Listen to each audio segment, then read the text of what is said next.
YouTube. I start the live before I'm even ready. Because when I know I gotta go on live, I gotta come live. I am live at all hours of the day these days, at all times. Don't tell me I didn't charge this.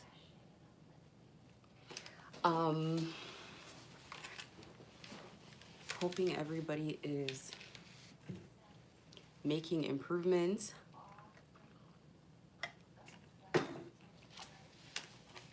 In their gang stalking journey, doing things that put you further ahead than you were the day before, because this is a path of progression, not immediate improvement, not rapid improvement. It's a path of progression. Hoping everybody is taking on a mindset of taking more responsibility for how they walk this path and what occurs on their path. And I'm not saying that, you know, you are responsible for what other people do to you, but you definitely need to take accountability for trying to make sure that things improve in your situation. You gotta do some of the work. I feel the need to say that because there are a lot of people that are going to tell you, oh, leave it to God to deal with and this and that. No, you've not been empowered with everything that you've been empowered with, to leave your entire, like, you're here to live life. You're here to take control of your situation.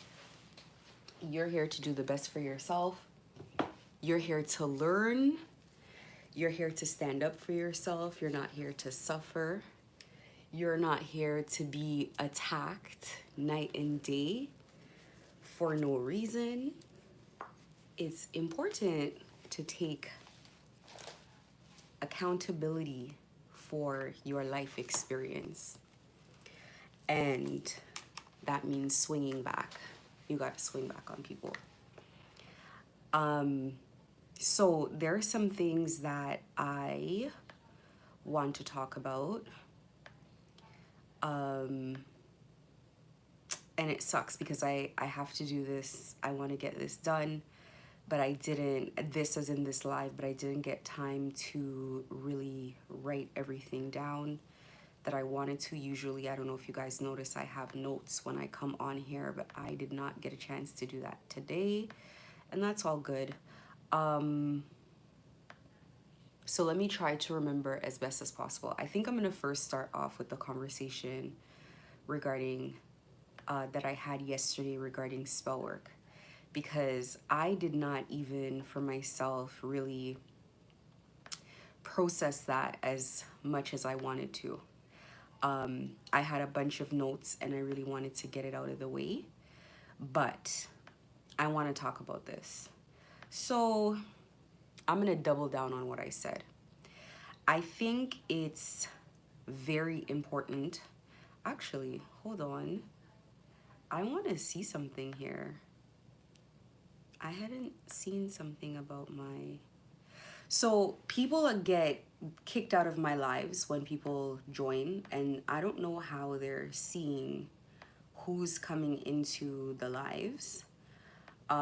For them to kick people out. I guess obviously it is, I always assume they probably just have people, hold on, let me see. I just assume they probably just have people at whatever platform it is. This is organized crime after all. So I just assume that they have people at whatever platform it is that you're on. But yeah, people get kicked out of my lives get destabilized and all that kind of stuff.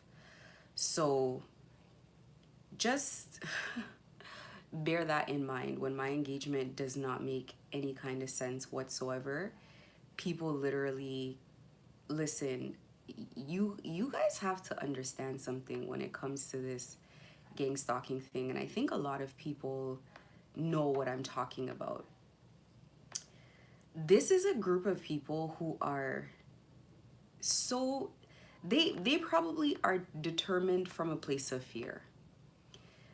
I have, that's what I chalk it up to. It has to be from a place of fear. This is not from a place of common sense. Like, in my city, these people are under investigation and they still log into my stuff, they still hack my stuff, they still come on my stuff for an ego boost. So their ego can say, nobody joined your live, or I'm the reason your live gets views, or for an ego boost. So that means someone is willing to die, go to jail over their ego. It is two things at work here at the same time. This is the entities that people play with that are destroying their life. These are the dark deals that they've taken, and these are the people that they're accountable to. This is the only thing that can make sense to me as to why someone would allow themselves to go through this. And you know what? That is the karma. Because that is an assurance. People would put a tracking device on your car while under investigation, active investigation, to make sure that they get caught with their pants down. That's all that is. Making sure that you're caught with your pants down. And that is the karma. That is the karma. The karma is not being able to make rational decisions. That's what people wanted for you. It's like when people used to laugh at others who make decisions that are self-sabotaging, and they used to laugh at that, and now they're the ones doing it and appearing very unhinged to other people for doing that. Anybody working with these energies have to know I'm on a suicide run with them. They have to know that they're on a suicide run with these people, because first of all, it's been falling apart way too long. It's dangerous. It's a life-threatening situation. And they don't care about their well-being. Why would they care about yours? If you're in a situation like this, as a karmic individual, if you're in a situation like this and you have not faced irredeemable karma, it's because you're being saved for the good stuff. Makes sense, right? And believe me, it's gonna come to an end. It's just being done in slow motion. It's being done in slow motion. It's being done in such a way where it's gonna continue dragging on, because that is how they treat their victims. They don't do it all at once. They drag it out slow and steady decline. They are very strategic in how they plan things. They always have some surprise for you. I've recognized about these people that they always try to keep something in the back pocket for later. There's always something so that later on we could hit you with the good stuff, and we want to see it, and we want to enjoy it, and we want to know that we did something. So we might know for a long time some dark, dirty secret, but we're going to hold it. We're going to hold it till the end, and we want to deliver it in a strategic way. This is why you have to pray and you have to meditate. You have to pray and you have to meditate a lot. A lot. So let me start off first off by saying, sometimes if I come on here and it looks like I'm just kind of delivering a message and I'm not like my heart's not in it in the way that it is in other messages, it's just because I'm distracted. That's all. It's nothing serious. Other times it's like, listen, doing this feels as frustrating as when I used to watch other people do it. Depending on, this is not really like an easy thing to do at all. And depending on who you're speaking to at any period of time, it could get crazy. So when you're called to do something like this, if they are going so hard to stop you from even beginning the journey of giving messages, speaking on behalf of God, if they go so far to stop you from even starting, they are going to continue to persecute you the entire time. And I've seen this happen with multiple people over and over and over again.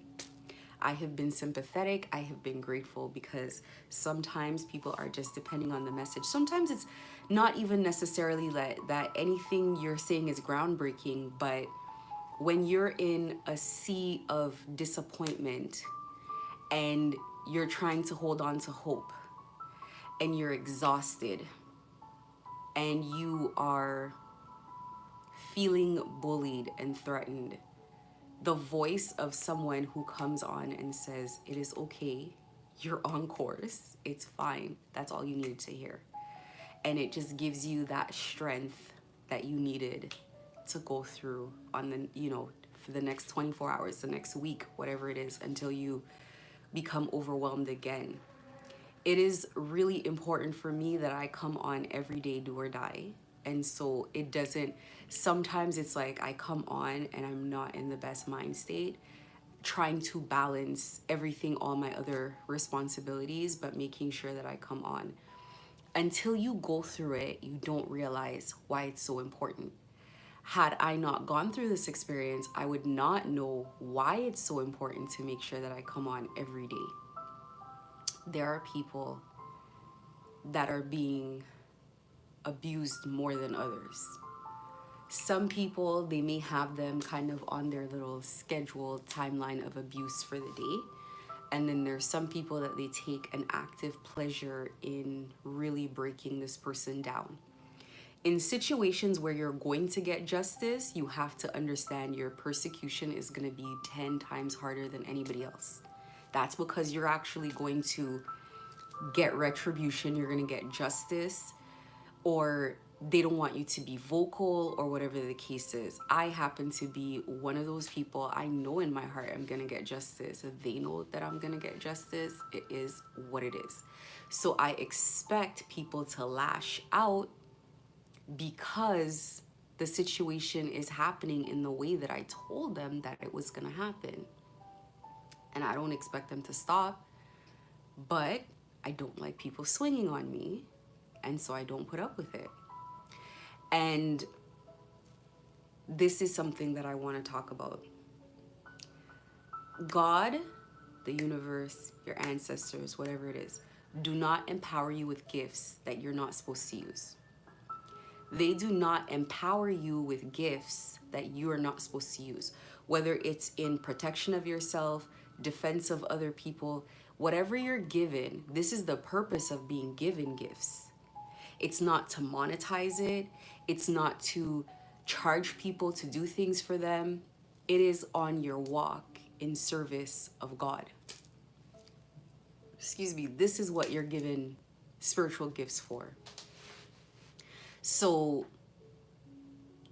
for myself, this is very important for me. And, when you are closely aligned with your spirit team and you're in close contact and you go to them for everything and you depend on them, they will stop you if you're going to do something that you shouldn't do, and you got to trust that. They will say to you, no, don't do that. No. Get rid of that one. No. We don't want that prayer. We reject that one. They will let you know. Believe me, they will. And if you don't get the point, they will make sure that they drive it home.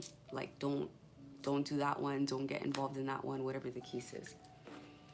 So you have to know that self-preservation is something that everybody, every creature on this planet, forget spiritual gifts, every creature on this planet has the right to defend themselves, whether it's spiritually or otherwise. So let me explain. If you see someone attacking your kids, you're not going to stand there and say, oh, God's going to take care of it. No, you're going to have to step in and do something, right? That's the same way it goes spiritually. Somebody attacks you spiritually, you got to take care of yourself. You got to take care of yourself. Taking care of yourself means that you're going to be able another day to do something in service of God. It's that simple, because you are in service. You are in service.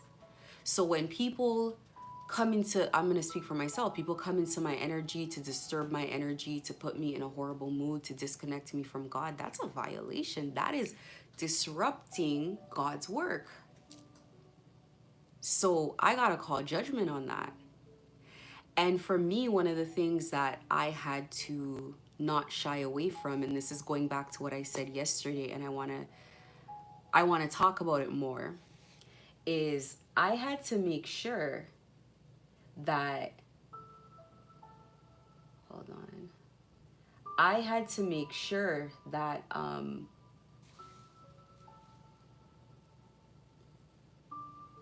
I take care of myself. I defend myself from unwarranted attacks constantly. I've had to close energetic doors one by one, and the first step to that is understanding what is going on spiritually. I want to explain something. All spirituality is spirituality. All spirituality is spirituality.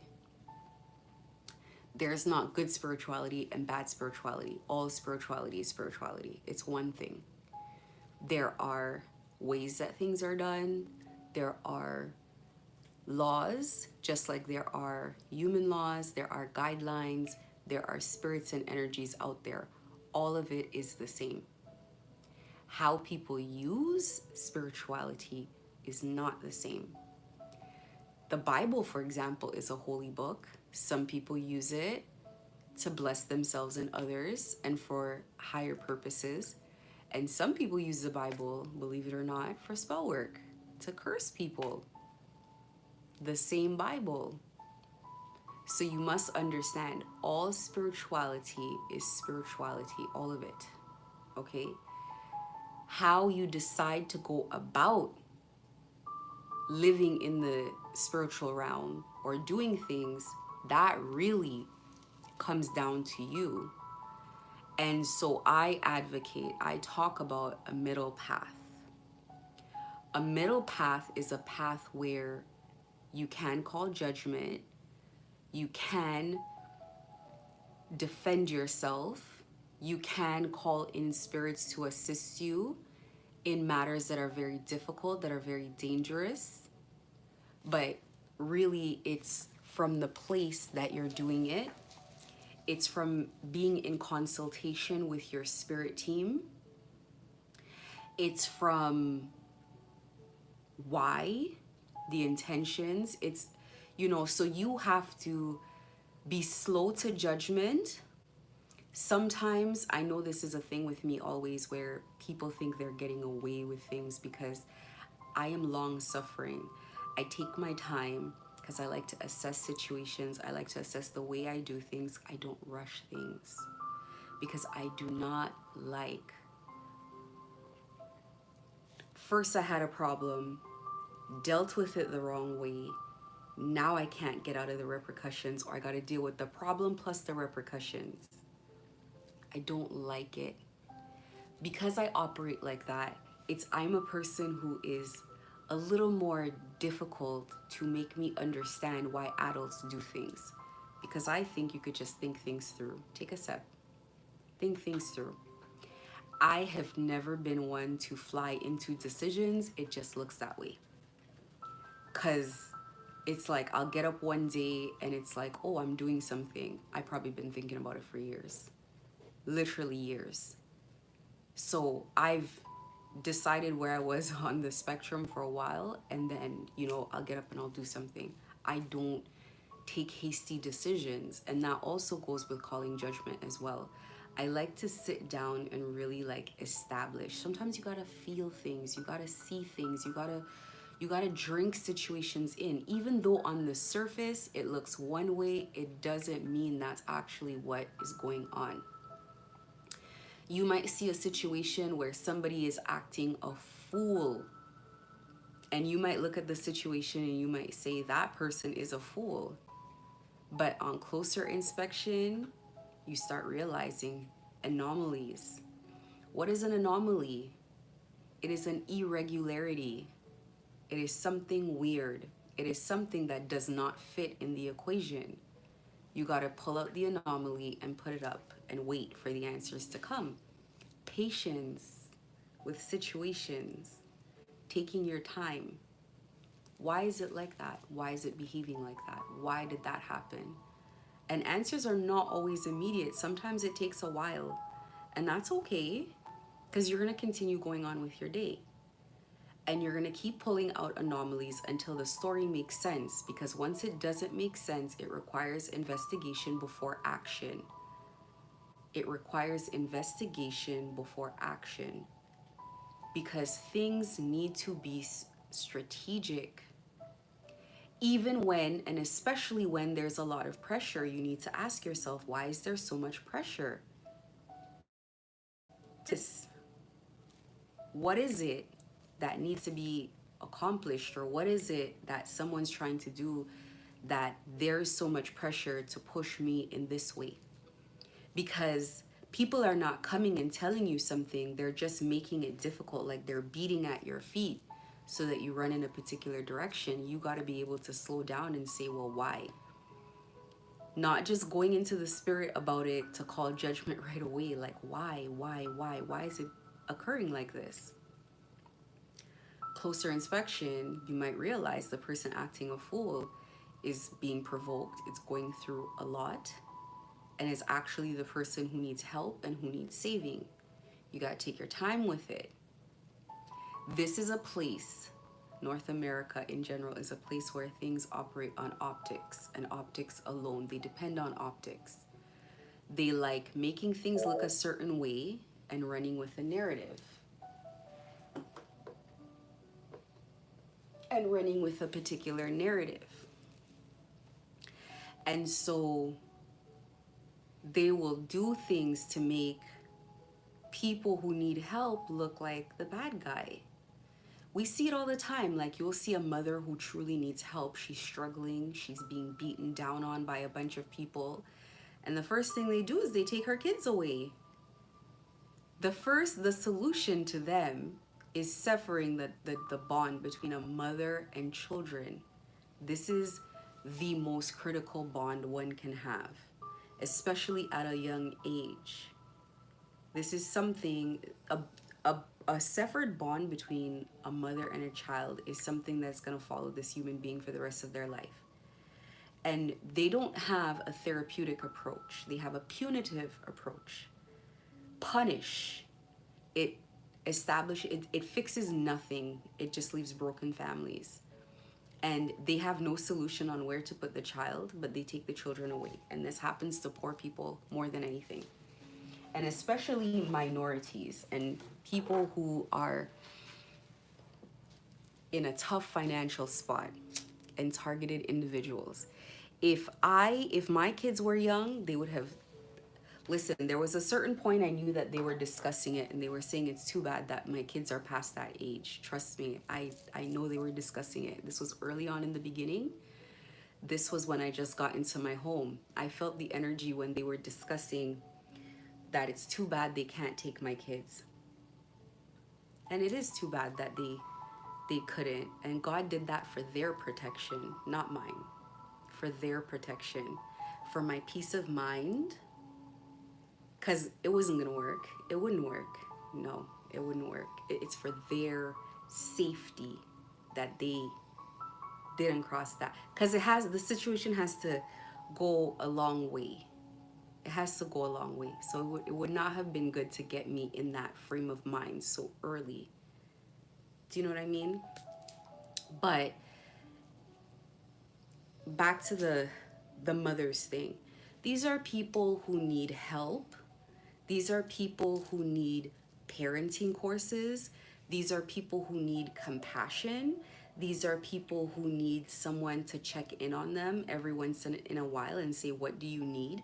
These are people who need maybe courses on how to manage money, and let's think about your future and let's plan for your kids, and maybe your kids need this and they need that. These are people who need help because they're probably coming from, especially if they're young moms, they're not coming from situations where they had a lot of guidance. But instead, in this broken society, we look down on people like that. We punch down on them. It's so unrealistic to blame a victim. And that's something that they've established here, is looking at people who are downtrodden, who are going through a lot, and re-victimizing them by further showing no compassion and no support whatsoever. That is ridiculous. It really is. It really is. And we need to publicly shame people who publicly come out and start speaking down on people going through a difficult time. The first person to do it should be kicked into the middle of the circle and explain themselves and their life. And if they could possibly go through the things that they're condemning, how they would feel if they were going through those kind of circumstances. So this is why we should all be slow to judgment. Not just judgment of people who look like they're in the wrong, but judgment of our personal situations in general. We need to take our time. That's the first lesson you need to learn before you even touch a candle. Before you even start looking at, thinking about spell work and any of the above, you need to start thinking about whether or not you could even handle the situation that you see somebody in. Secondly, I'm just fixing a lag on my computer right now. Secondly, after you found yourself in a situation where you're asking more questions of yourself and your spirit team, you're taking your time to evaluate.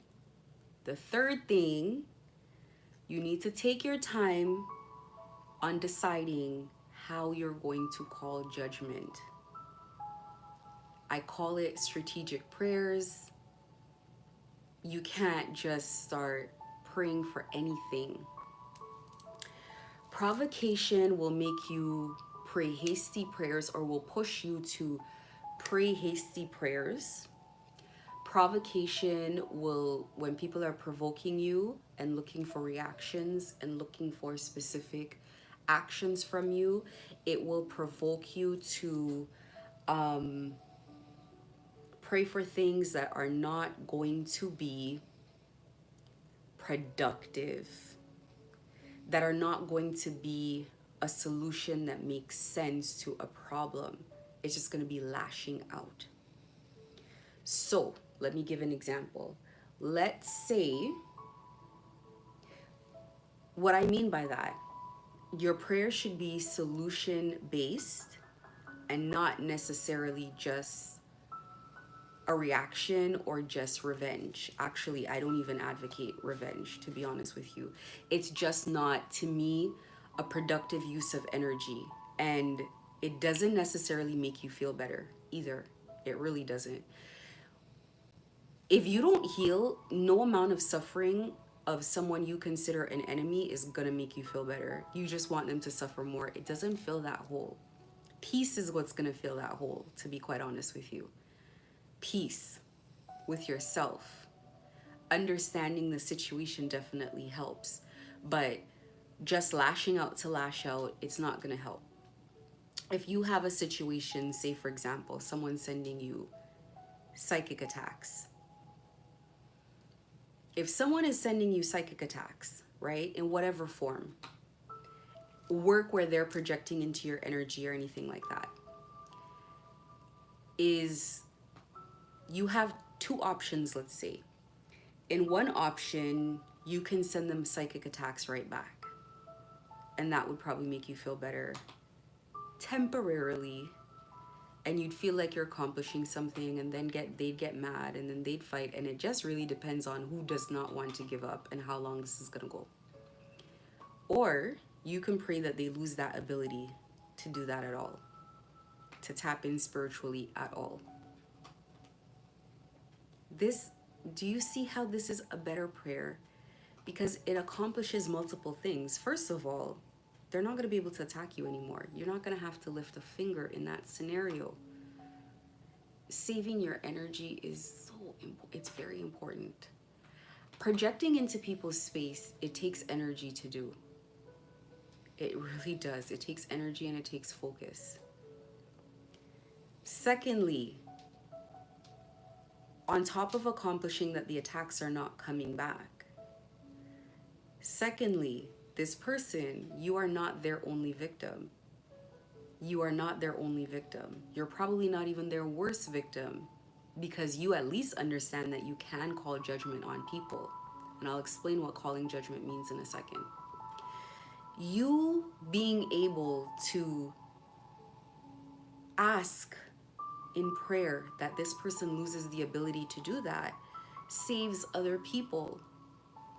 If you have a very strong spiritual connection and you use it to the benefit of others, that I think even strengthens your spiritual connection, because now you are of service to God in a very positive way. And now you become a person, whether people know it's you or not, you become a person who is doing God's work in people's lives. An example that God exists, because there are a lot of people who don't think that God exists.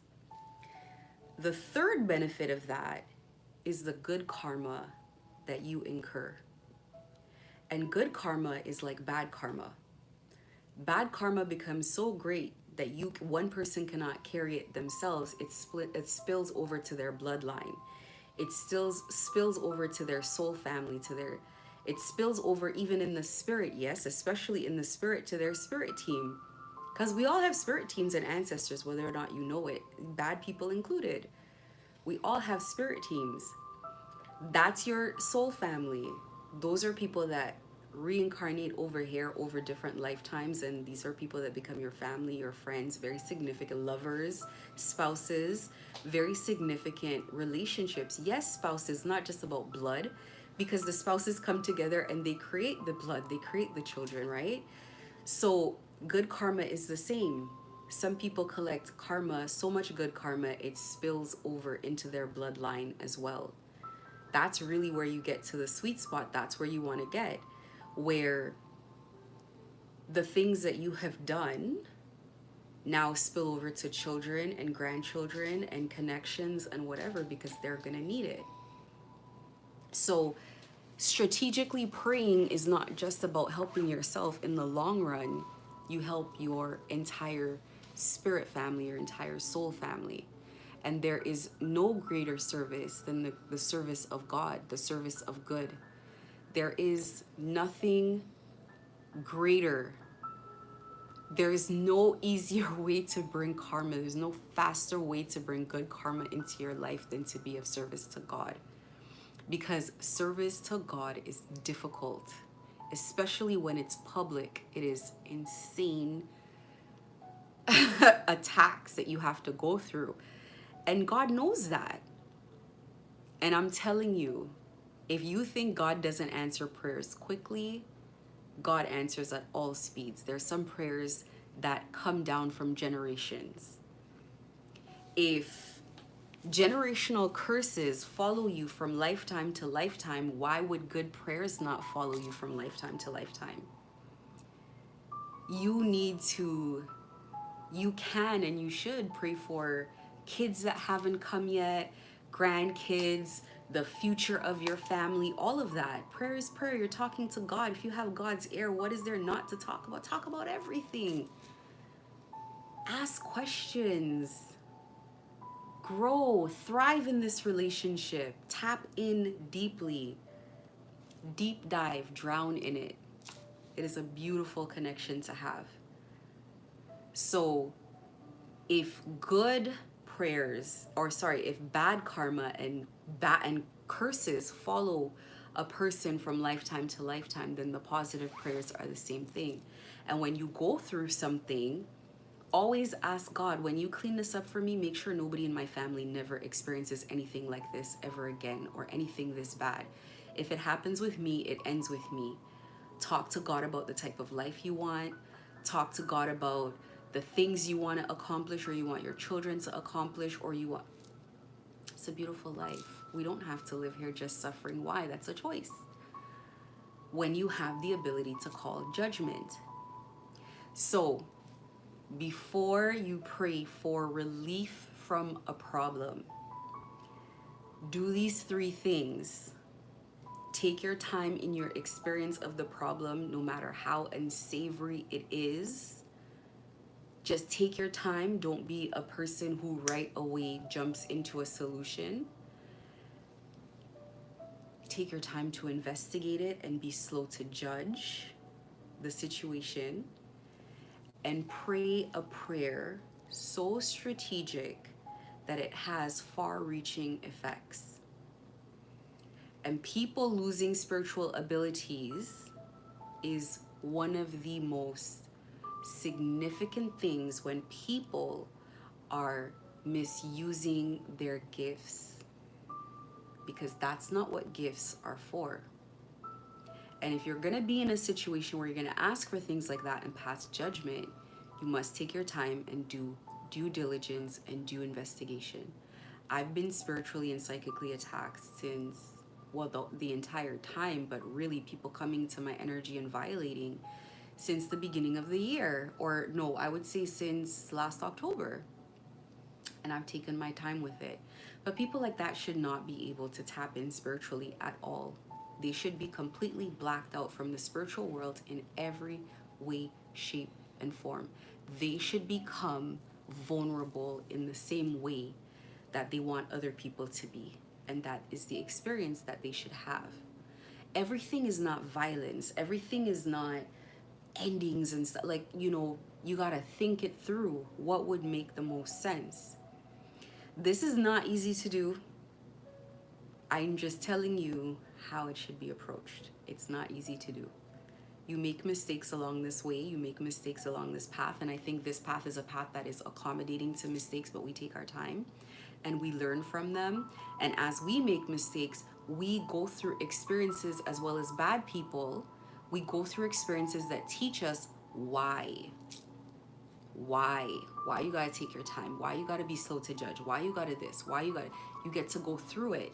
And you don't just always go through it by experiencing the damage. Sometimes you see other people. There are so many times. I give examples of people who I saw and knew in my heart were favored by God, for sure. No doubt in my mind. God was like, I like that one. And then I got to witness them violate God's trust. And what I mean by violate God's trust is, there's some times where I say to myself, I cannot come on right now, or I need to really cleanse my energy before I come on, because once you're put in a situation of speaking to people who are in pain, especially who are vulnerable, especially who need help, especially you're entrusted with something, they trust what you're saying and they trust your judgment. And so I was one of those people who trusted their judgment just based on the fact that they were calling, they believed in the same things I believed in the same way I believed them, and I could understand where they were coming from. And I said, okay, this person has a connection with the energies that I love so dearly. And they violated that sacred relationship. They violated that. And I didn't just take that as a betrayal. I didn't just take that as being offended on behalf of God. Like, what? How could you do that?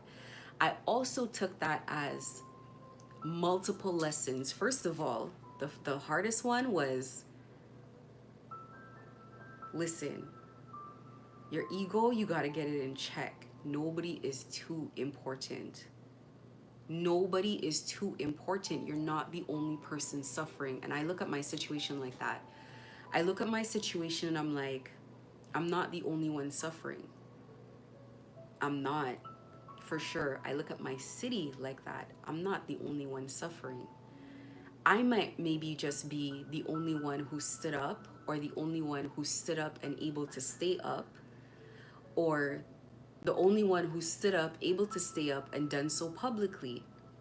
That gets people thinking, well, if she's doing it, why can't I? And maybe I'm going to consider doing it, but I need to know how she's done it. I need to know a little bit more before I take that leap, because it's not going to be easy. So at that point, my survival is not just about my survival. My survival is about the people who are rooting for me, who are hoping I find the way, who are following behind me. Because I know that there are. I don't need confirmation. It's logical. So me staying up and on my feet, me being responsible in the things that I say, me not guiding people in a way that is incorrect is critical. It's critical. Me knowing that what I'm doing for a higher purpose and not just myself is critical. Sometimes I come here, I get 130 views. Sometimes I come here, like yesterday I got like 12 views after I posted a video. It was a really important video to hear. But you know what? It's not even about that. It's about the 12 views that may have come. You know, one of those views might have been someone who just needed to hear it. And that is life-changing for that person. And that effect is far-reaching. As that person changes, maybe that person had a more critical role than I did. But they needed someone like me, that looks like me, that speaks like me, that has my particular flair. It's just like companies, they have different models. They might have the model of a particular race, a model that comes from from the suburbs, a model that can speak to people who come from this world. You need different people to speak to different people so that the message truly connects, so that they inherently feel close to that person, they can understand. Because who the messenger is critical as well. It's critical. That's why it's critical for me that I be myself and I won't try to fit in with anything particular, because I don't know who I can speak to.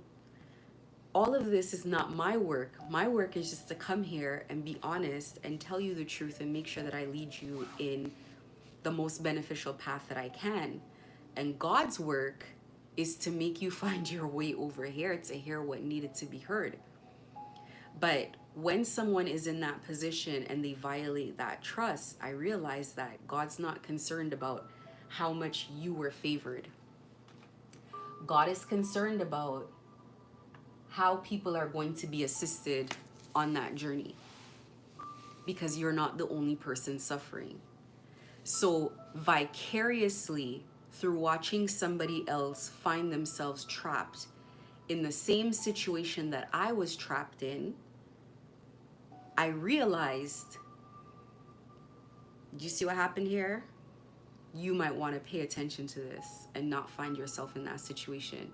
So God doesn't just put you in the situation. If you're one who learns lessons, hopefully quickly, hopefully you're intentional about learning lessons, God will just show you. If you do this, this is a warning and you take it seriously. If you do this, this is how it ends up for you. It goes bad. And this is why, you know, for me, a situation like that, I don't have to call judgment. I don't have to have prayers. I don't have to do anything to someone like that. That is the karma. Being stuck where I had to fight so hard to get out of. As a matter of fact, I wasn't even in. I was outside fighting not to get in. And that was a fight. Finding yourself inside is the karma, because working your way out of it, now you're going to understand what your actions impeded. And sometimes that's the way you learn. So it really does depend. And let me tell you something. Everybody wants to be chosen. And this is a word like the targeted community uses way too much. Chosen one, chosen one. Chosen ones get karma immediately, faster, and way harder. Surprise. You have a bigger responsibility. It's like saying a normal person Um, what example can I give? Because I want to really give a good example so you understand. It's like if a normal person was to, like, let's say a priest. If a normal person were to use black magic on people, right? It would be horrible for sure. And a part of you would be like, I kind of expect people to be like that.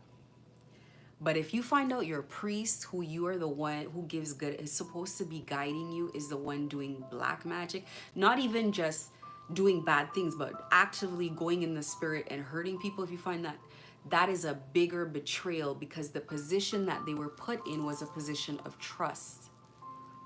When you're in a position of trust, your responsibility is greater. It is important to take that seriously. So when you have the ability to call judgment, you got to think about it twice. You must think about it twice. Things cannot be self-serving. You have to think about outside of you as well. And so I think, first of all, it's amazing that not all prayers are answered on your behalf. That is always something that I ask God for. Listen, I ask my spirit team all the time, if it's not gonna be in my best interest, please override my decisions. The next time I find myself in a situation like this, do you know how easy this is gonna be? It's gonna be so easy, because first things first, I'm gonna give the entire situation to them. Do with it what you will, and let me know what you need from me. End. And that's gonna be my strategy. Very simple, very simple. Done. You know, I had to learn though. I did have to learn. I had to learn on going on this path. And I'm glad I learned. And I'm glad I learned by watching others as well. There are things that you got to take a little bit, you know, more seriously.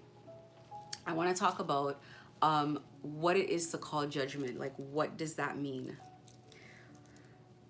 Calling judgment is, listen, okay, so the spirit world is not like we think. It's not like, just because there is no like physical matter, like, you know, floors and walls and building, like, it kind of is though. It kind of is. So when you go to your spirit team, the environment changes depending on the climate that you're in. The astral climate that you're in depends on like your life and the circumstances energetically where it is. You may find yourself in a courtroom setting. When you go into the spirit, it might look like a courtroom. It might look like very bright and sunny and lights, like a celebration, or like a throne, or like a kingdom, or something like that. It might look very stormy, very dark, very dangerous, unsavory. So you have to take that into consideration. And sometimes it's not up to you. The environment changes, things change. The energies that are available to you change depending on who you need at the moment and who's taking over at that particular time. Because you have a spirit team, not just one Father God. There is a team. There are multiple energies all around you, with you. They all have different specialties, different things that they do. So you'll learn your spiritual team over time. Nothing to rush. This is a beautiful journey. There's no need to overwhelm yourself with information. Digest things and really truly learn them properly. Like, let it soak into you. So depending on the environment, you kind of know what situation that you're in. For a long time, whenever I went into the astrals, I was in court. It was a courtroom environment. And also, for example, with the energies that you deal with, you know, they appear differently depending on the circumstance. If you're at a time of spiritual battle, these energies are going to appear differently in the spirit. If you're at a time of peace, calm, and celebration, the environment reflects that. It is beautiful. It's majestic. It's the feeling of abundance is there. The feeling of abundance feels like a very powerful kingdom where people are dancing and everybody has food and everybody's happy. A benevolent leader, a generous leader. It feels like the picture they paint of Dubai where the citizens get 50,000 every year. So the energy there feels like that. It doesn't need all those little pictures, but this is what it gives you. So when you go in the spirit, and you should be there often, you can get an indication of what's to come just by the environment, what it looks like. So for a long time, I was in a courtroom. And so whenever I went there to talk, to plead, to reaffirm my strength, my determination, my promise to walk through this completely through to the end, it was a courtroom environment. So in the spirit, there is such a thing as spiritual court. Just like in person, there's such a thing as spiritual court. And you take the opportunity in spiritual court to plead your case. And you can go into spirit and make it spiritual court. You paint the environment of the courtroom setting. And you invite your ancestors and your guides and whoever it is that you pray to. And you let them know, well, here's my situation. And you paint it out. This is what happened. I was minding my business. I offended no one.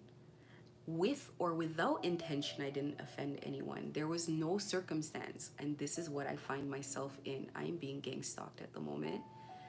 I am being persecuted. I am facing a complete disruption of my life. I need assistance. I need judgment called on this situation. I need it reviewed. And then I need you guys to help me through finding a solution, not just to come out of it, but I would like justice from this situation. I would like my situation resolved in my favor. And you can continue going on in the spirit until that happens, letting spirit know, this is what I need. And this is where the strategic prayers come in. That's why you take your time. You don't just want to go in there. Sometimes you might be in spiritual court too early for what you need, for what you want, for what you think is justifiable. You know, somebody going into spiritual court after being gang stalked and spiritually abused and all of this stuff where there is so much overwhelming evidence. The overwhelming evidence topples things in your favor. It topples things in your favor. Your innocence is your protection. Your innocence in situations is your protection. So I know it is something where you want to lash out, but you have to be careful. You got to be careful. Too much, to whom, what is it? What is the saying? To whom much is given, much is tested. So things are not just going to be released to you until your character is shown. And people say all kinds of things to God. People say things to God in a good mood and it comes from an earnest place, but you got to prove it. So when you go in the spirit, you got to be able to say, hey, wait, check my record. Check my record. I'm not just saying it. I've done it. I've lived it. For me, one of the things that I'm very proud to say is that I handled this for 2 years and never gave up, not even a single day, not even a single hour, not even a single minute. I didn't even have a minute where I sat in a chair and say, you know what, this is ridiculous. I'm not doing this anymore. Never. So that's important to me because I want to prove myself. And let me tell you, in the beginning of your spiritual relationships, you'll notice that they don't entirely trust you. They want to trust you. They don't. They can't. Look at you being gang stalked. Look how many people turned on you. People that you were sure of. People that you were like, no, this is my family. They would never do this. This would never happen. No. Those people, they turned on you very quickly. Very quickly. So believe me, it's not, they need to trust you. They need to take time with you. They need you to prove yourself. Especially if you're going to be given the things that you ask for. You must always remember spirituality is balanced, it is fair. It's not earth that everything is at an imbalance and we've accepted it. The spiritual world is of balance. The universe automatically shifts to rebalance itself. The scales must balance. So you can't go into the spirit and expect favor and not be able to give of the same thing. You cannot expect to have things for no reason. And you must understand that they need people here to do things to be of service, to balance the scales. And if they have people here who are of service and they're put into service, first of all, no doubts or hesitation when you're called to do something. No thoughts of necessarily your own safety, your own loss, your own this or that. You're needed in service. And you're not necessarily going to be told why, how, when, all of that. You're just called into service. And this is what needs to happen. And, you know, that's part of being tested. Did I do the right things when I was supposed to? They're back on the phone, by the way, hacking the phone. So, you know, this is what I say. For someone to be so not using this, using ego, it's very sad to see. But anyway, when you're called of service, you do not necessarily know all the details that go along with it. You don't know how it's going to affect you. And I always find, well, not always, now I've realized after observation, I'm learning from spirit a lot through observation. I realize that you don't want to know. Things are kept from you for a reason, so that you deal with things at a time that's comfortable or that you're available or whatever it is. You don't want to know things too early, and you're going to sabotage things if you know them too early. You're going to try to handle the situation on your own and whatever. It's better to be guided through it. So I see situations where, for myself, I was going through battles that I was not, had I known about the full thing, I would have declined. I would have walked away for sure. The gang stalking experience would have been like that. I would have been like, I'm not sure that I want to do that. But that would not have been the right answer. The right answer would have been to go through it and experience it, because there would have been a higher purpose for me to go through it, not just, you know, enduring gang stalking for the purpose of. There would have been a higher reason to do so. So I really believe that my gang stalking experience was me being of service. I don't just believe it because I want to believe it or because it makes me feel better. I believe it because I saw the other people suffering. I didn't just see people gang stalking me. I saw people suffering. I saw people who were stuck, and I saw people who have not one inkling where to even begin to unravel themselves from this mess. I saw people who were disempowered and who didn't feel like they were in control of their own life. And I had to experience why, and experience just how difficult it is to get out of a situation like this. And I'm not even on the inside. They are on the inside. So I got to have a great respect for their suffering and not judge it on the surface level. When it came to gang stalkers, I judged them very quickly.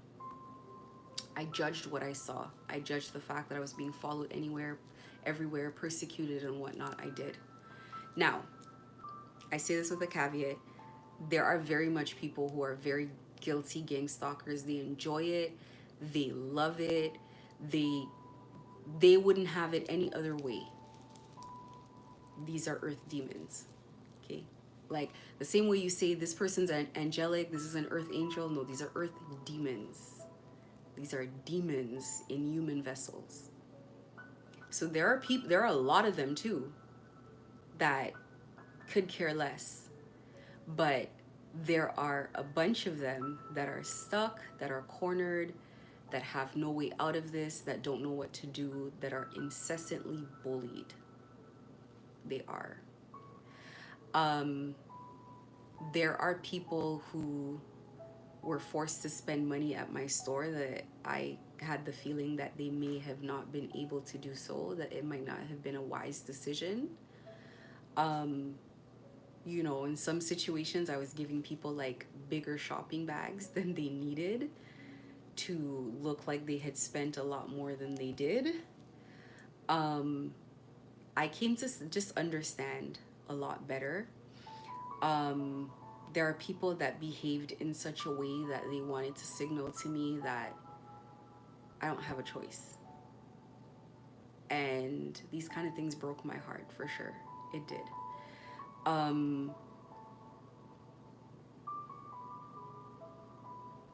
I appreciate now, having gone through it, what that could feel like and why it's like that. You know, I also can appreciate people that don't think God is real, because this is not the kind of suffering that lends to you being believing in God for sure. This is the kind of suffering that makes you think God forgot about you, and it is not the case at all. God is heartbroken, so heartbroken that some of us come here to suffer just for you. I believe I'm being one of them. And you know what? I don't regret it at all. I don't at all. Not one day of it. Because I can't believe people have to live like this. I can't believe this is real. There are people who are ill-equipped to speak up for themselves, speak up in the way that they should. People who don't have the spiritual connection necessary, the spiritual knowledge, and they're not open to the spiritual knowledge. Because somewhere along the line, they missed their boat. They missed that person who was supposed to be in place to wake them up. They missed the relationship, the friendships, the whatever that were supposed to guide them there, because that's what gang stalking does. Gang stalking changes your path.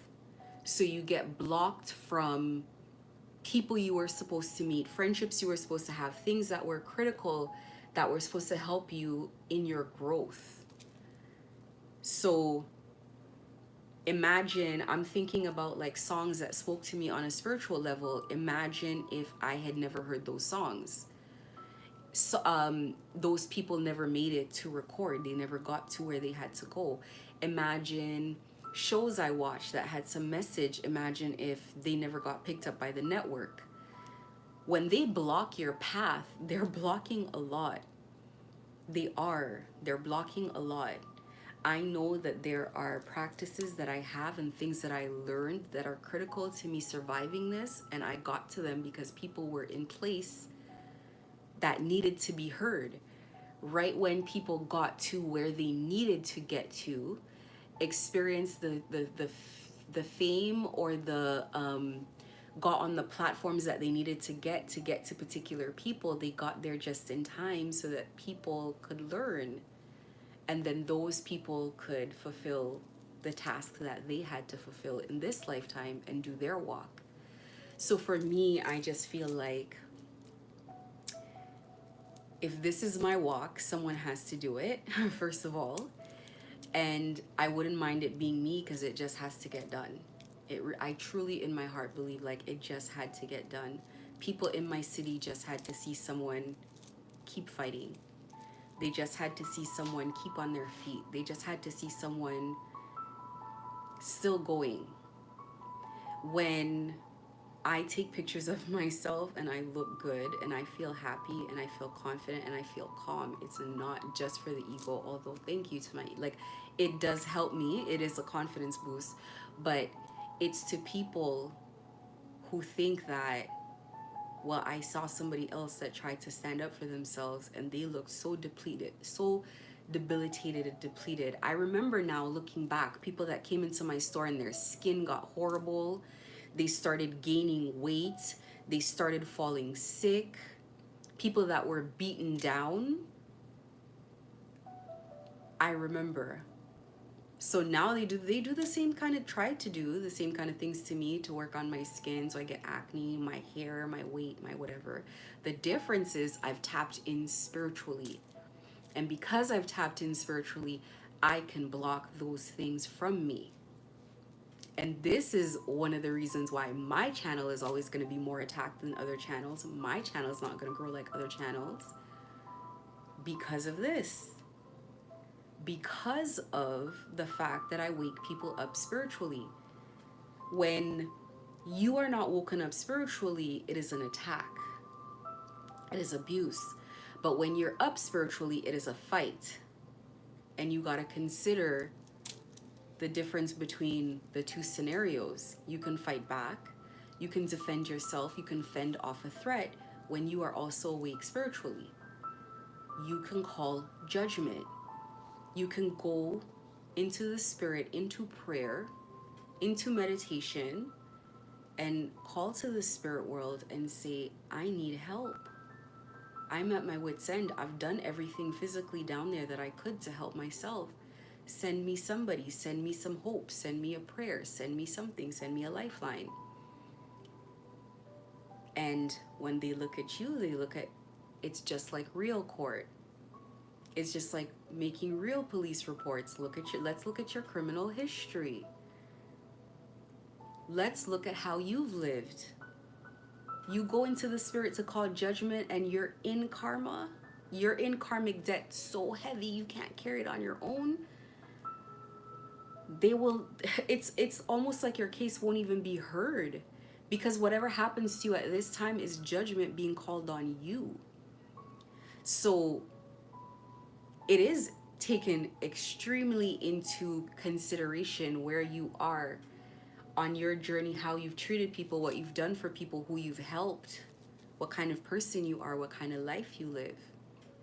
And if you are a person who's of good standing in the spirit, then absolutely yes, you're in a position to call judgment. And again, your innocence is your protection. So especially when you're innocent in a situation, you've done nothing to no one, you've provoked no one, you've sat back and you've been abused. This is why I also say please take your time too as well. Don't just fly in for every little thing. Do not be tit for tat. That's where strength comes. It takes a lot of strength to not be tit for tat with people that come in to abuse you all day long, every single day for months. Let me tell you, it takes strength, okay? It does.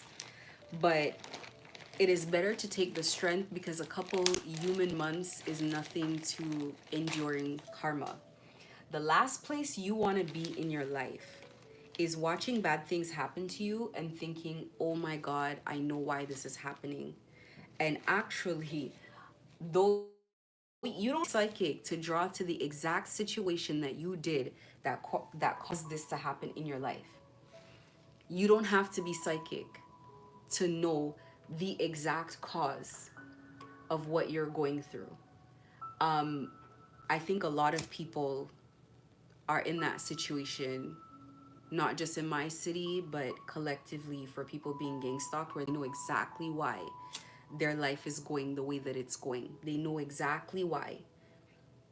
They don't need to justify it to you. They don't need to pretend like they know. The gaslighting, telling people they're doing this, they try to do that in my city, say that I'm a witch, I'm working against people and all of that. And now that it's come out what they've done, it's not hard for people to connect the dots between the kind of slander and triangulation and nonsense that's gone on for so long versus what I'm saying I've been experiencing. So take your time. Sometimes things need time to play out, and that's okay. Sometimes you might want to ring the alarm early, but work through it with your guides. I always recommend asking them to step in, override decisions, know when to answer prayers, because sometimes you have a great prayer, but it's not the time. And they'll take all of these things into consideration, and they're just sometimes where it's like, you know what, yeah, you've suffered, you might need to defend yourself now. You have the ability to do this. We're gonna let you go ahead and do this because this is ridiculous. You know, I know for myself, the confidence that I have to go into the spirit to call judgment is because they stop me. If I'm not supposed to do something, they block me immediately. Nope, nope, nope, nope, nope, nope, nope. It's a very strong no. So you're gonna know in your guide with in your journey with your spirit team and building relationships with them, in talking to them and opening up to them. These are like human relationships. When you have human relationships with a mother, with a father, with a spiritual advisor, it's a very trusted relationship. There's a lot of warmth. There's a lot of acceptance. There's non-judgment. You know, I go into the spirit, I apologize. Sometimes I ask for forgiveness. I ask to repent. I wasn't perfect. Maybe it wasn't right. Please be patient with me as I learn, as I go through this, because this is very new to me. And it's never my intention to go the wrong way. And sometimes they say, no, no, no, you were supposed to do that. That's fine.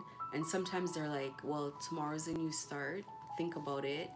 Do this, do that next time. It's a journey, and it's very personal. The spiritual walk is individual. It is personal.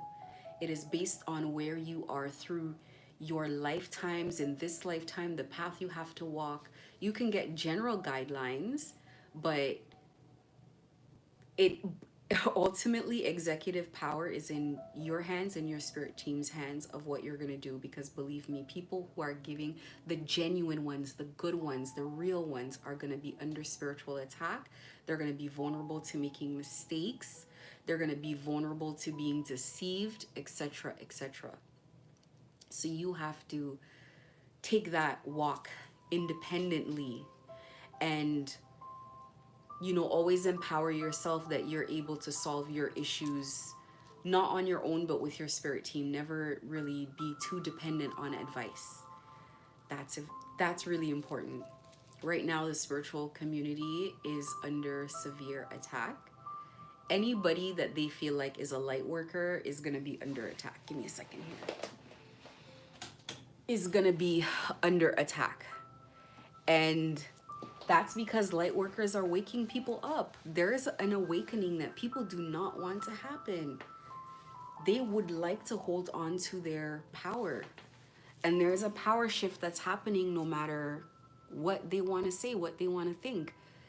There's going to be a power shift. These kind of organizations cannot remain in power. And so it is up to people to do the right thing. It's up to people to wake up. It's up to people to stand up. It's up to people to educate people on the truth. You know, and you really have to be selfless. You have to not think about, if in my situation, I would not be here talking to you at all if I had thought, I don't want to lose my house. I don't want to lose my car. I don't want to lose my business. I don't want to lose my reputation. I don't want to lose all of this. It wasn't about that. Right is right and wrong is wrong. It's not about losing all of those things. Those are things. We have to start putting human beings ahead of material things now. Because look where it's gotten us. The things you support for other people, you don't like it for yourself, but this is the world that you've created. By participating in gang stalking people, by participating in abusing people, destroying their life, you've created a world where it is so possible to do that to you.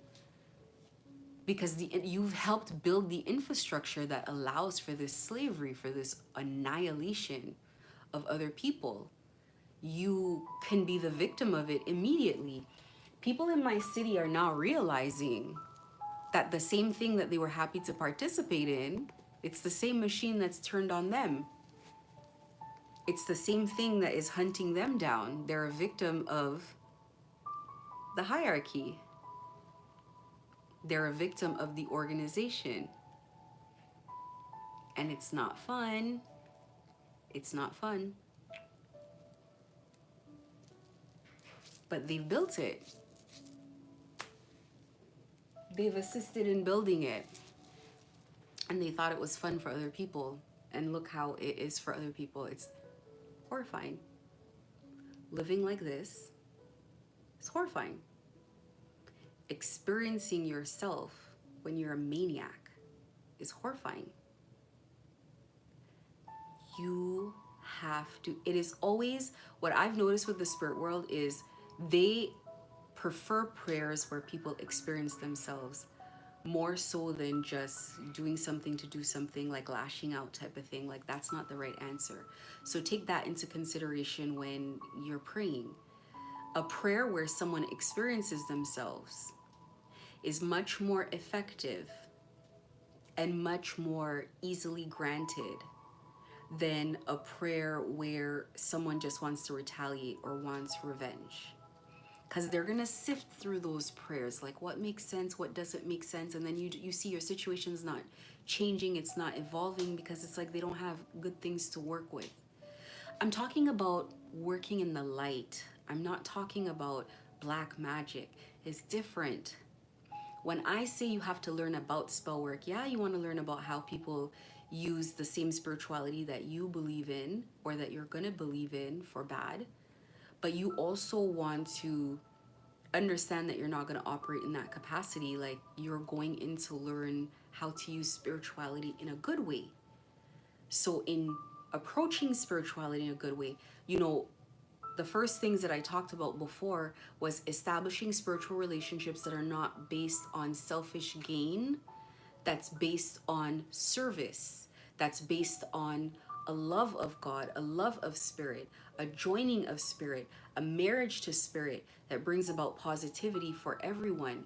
Because again, it's a universal law that as you give, you receive. Giving is receiving. It is the same thing. Giving is receiving. Life is death. Utopia is dystopia. Opposites, it's almost like they go all the way around to be opposite, and then they're the same thing at the end of the day. It's like that.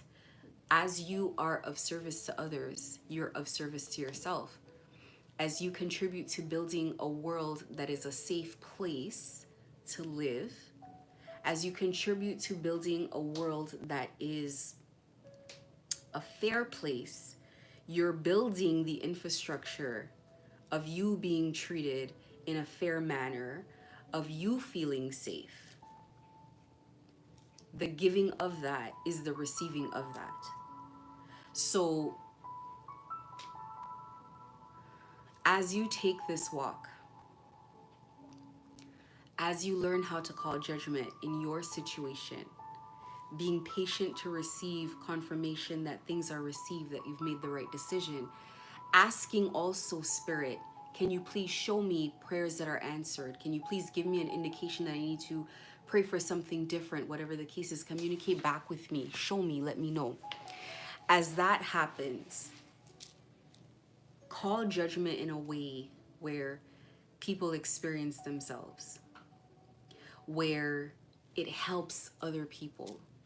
By someone experiencing themselves in this kind of situation, it brings someone to a place where it's a rehabilitating experience. It's an experience where you're not putting your hand in energetically all the time, fighting back and forth, tit for tat. But the time that you do put your hand out, there's a purpose, there's a point. And so as someone experiences themselves, it makes them realize, wow, like, this is craziness. I don't want to experience that. And there are those who will never come to the point of saying, maybe I shouldn't do this to other people. They will never come to that point. It may even have the opposite effect on other people, where they're like, oh, is this what it feels like? Oh, good. I'll make sure that I do it then, because I know that it's really bad. There's some people who are like that. But there are also going to be a few people that are going to say, you know what, I probably shouldn't have participated in this. This is no way to, this is nothing to put people in. Or maybe they didn't even know it was that bad. Maybe they didn't even know that was the ultimate intention to what they were doing. They were just part of a system, and they didn't see the bigger picture. But regardless, I just always know that the universe always intends for people to see themselves and to experience themselves. It's like over a period of observation, I really truly feel that that is always the intention. Because I used to ask, like, if someone is so evil and their whole life is just to destroy others, why doesn't God just take them out of here right away? It's almost like God's like saying, no, no, no, I want you to see for yourself what you were doing to other people before you leave here. It's not, I realized it wasn't just about punishing a person. It was about a person experiencing what they do to others. That has now become something that I think is more important than it used to be to me. Actually, it wasn't even something I used to consider before, but now I'm just like, I try to see where I can make people understand what they're doing to other people. Like, I tend to have hope for people that like they will like see this situation. Gang stalking has made me realize that there are demons. It's like this is not even a person anymore. This is a demon at this point. This is a demon. I'm dealing with a demon. The demon is in the front seat driving. So it makes me, I have lost that a bit, a fair bit, that some people will learn. There are people I know, I'm convinced, won't learn. They won't ever. Those are people that really you need to like be like, God, they shouldn't be on earth at all. Like there is no point. There is no learning to be had. There's no evolution that is possible. It's just null and void. People like that are just, it's sad. It's sad to see, to be honest with you. And the other thing too is like, sometimes I think that there are people who would be excellent in service of God. Like anybody who can have energies ride them, and even the people like the witches and stuff in these covens, they would be excellent in service of God. They would. But it's like they chose to do this instead, and it's so unfortunate. They can't be trusted with having gifts. But sometimes there are people who, service of God requires strength before anything else. Purity of heart and strength. I think both you can build, but I think there's some people, they have the ability to develop purity of heart. Why do I believe they have the ability to develop purity of heart? Is because they have the ability to learn. They have the ability to mature. For example, there are certain practitioners that I listen to, and the way that they used to talk when they were younger, like their older videos, the way that they talk now, you can see some growth, you can see some evolution, you can see some lesson learning. So when you wonder how comes two people did bad things, but one person is being shown more grace or more understanding, and another person is being judged totally harshly, it is because one person, oh, my light just went out.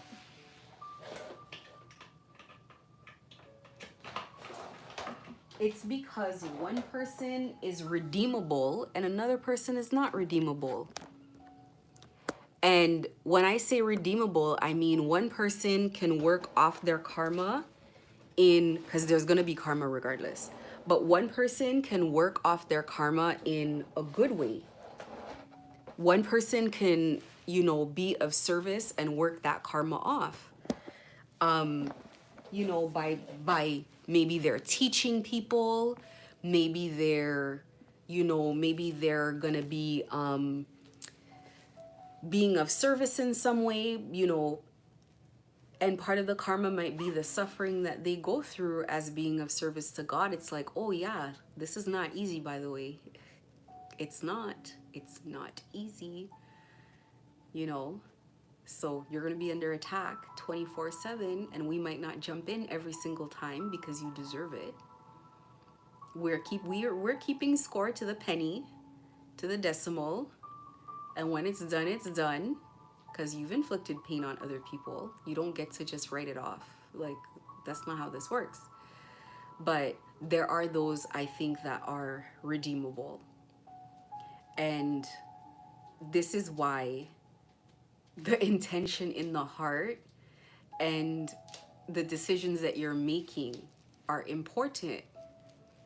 Like your actions matching your mouth are important. People are able to go into the spirit and say all kinds of things, but what does their record show?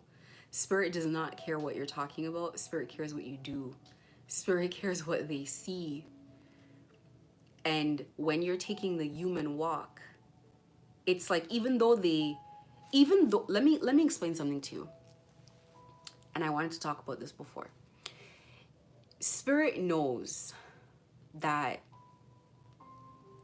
the likelihood of something is very high, right?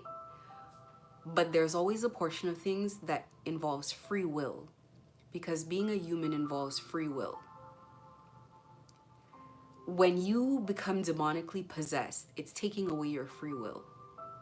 That's why you gotta protect yourself from that.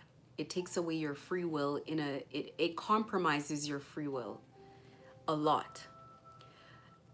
Spirits of light do not compromise your free will. They don't possess you. You have to earn the ability to carry these energies with you, not one time, every day, in every circumstance. You block yourself from it, or it's not, and it's you. It's not about other people. It's you. Yes, we understand this happened to you, but what did you do? It's you. This is the free will. So spirit will answer questions like highly likely, highly unlikely, it's still being worked on, things like that. Spirit does not give guarantees necessarily. I don't see it happen often, and the reason is the free will that exists. Spirits, like, we would love to, that's the path they're supposed to walk, but if they decide to get off the path, it's their free will. We will try to encourage them. We will try to show them the way. We will try to empower them. We will try to cheer them on, but it really is up to their free will and what they choose to do. Can people get out of gang stalking? Spirit says yes, but it's their free will if they can walk that path. But Spirit, the path is difficult, but it is possible. It's possible, but is it likely? Different question. Sometimes things are highly likely and sometimes things are unlikely, but with the willpower, therein lies the most important factor. It is unlikely that someone who falls into, I use this analogy all the time, the plane crashes in the forest and no one can get out. Or, the way to get out is like a journey that's going to take like 6 weeks and you have no food, let's say, to walk out in a particular direction. Are you likely to? I mean, it's going to be really difficult and probably unlikely. But when you add in willpower and determination, and then you ask for help from spirit, guidance from spirits, the likelihood goes up. And every day you survive, every week you survive, the likelihood continues going up. That's just how it works. It becomes more and more likely as you stay in your fight. This is the gang stalking journey of getting out. Every single day you stay in this battle, it is more and more likely that you're gonna get out. This is a willpower thing. It is a test of strength. It is a test of faith. It's a test of character. It's a test of your belief in God. But really, it's your willpower that you're gonna use. It's your willpower. There's not gonna be magic events that stop it. It's going to be incremental. The big life battles, they take a while because these are big lessons. You're probably gonna get 3 in your lifetime. And they're gonna come in waves. They are meant for you to learn. They are meant for you to navigate and evolve from. And the evolution from these issues, these major life problems, the evolution of these major life problems is what elevates your soul, your spirit team, your bloodline, all of it. All of it. Everybody benefits. Your spirit guides graduate with you. Your spirit guides get demoted with you. Family members are going to come here and continue to suffer from decisions that you made. You get things into your genetic code by living a certain lifestyle, and now it becomes something that is hereditary in your family. You do things spiritually, and now your people have to come back and continue living the nightmare that you couldn't live long enough to pay out. So, you'll see families where it's just normal for someone in the family to go to jail. It's just normal for them to have abuse of certain kinds because people repeat behaviors. Anywhere that you're in, you're likely to pick up those behaviors as well. So this is why it's good to be conscious of things that you do, people you have children with, people you align with, behaviors you pick up, healing, walking through your storms with faith in God, in your spirit team, that you're going to be able to navigate this thing all the way through, not sitting down and quitting in the middle. And when you're of service, if you want to be of service, I think all of us can be of service, not just one. I think all of us, our life journey is to be of service in some way. I don't think it's necessarily a chosen one kind of thing. But when you are in a life of service, I even forgot where was my train of thought going with this?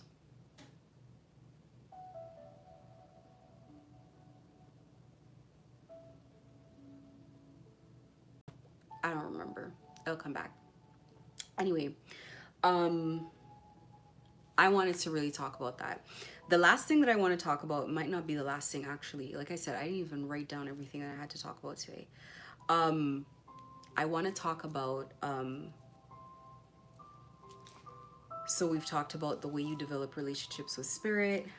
We've talked about how you call judgment, really taking your time, being responsible with that process, walking through your trials, your storm with willpower.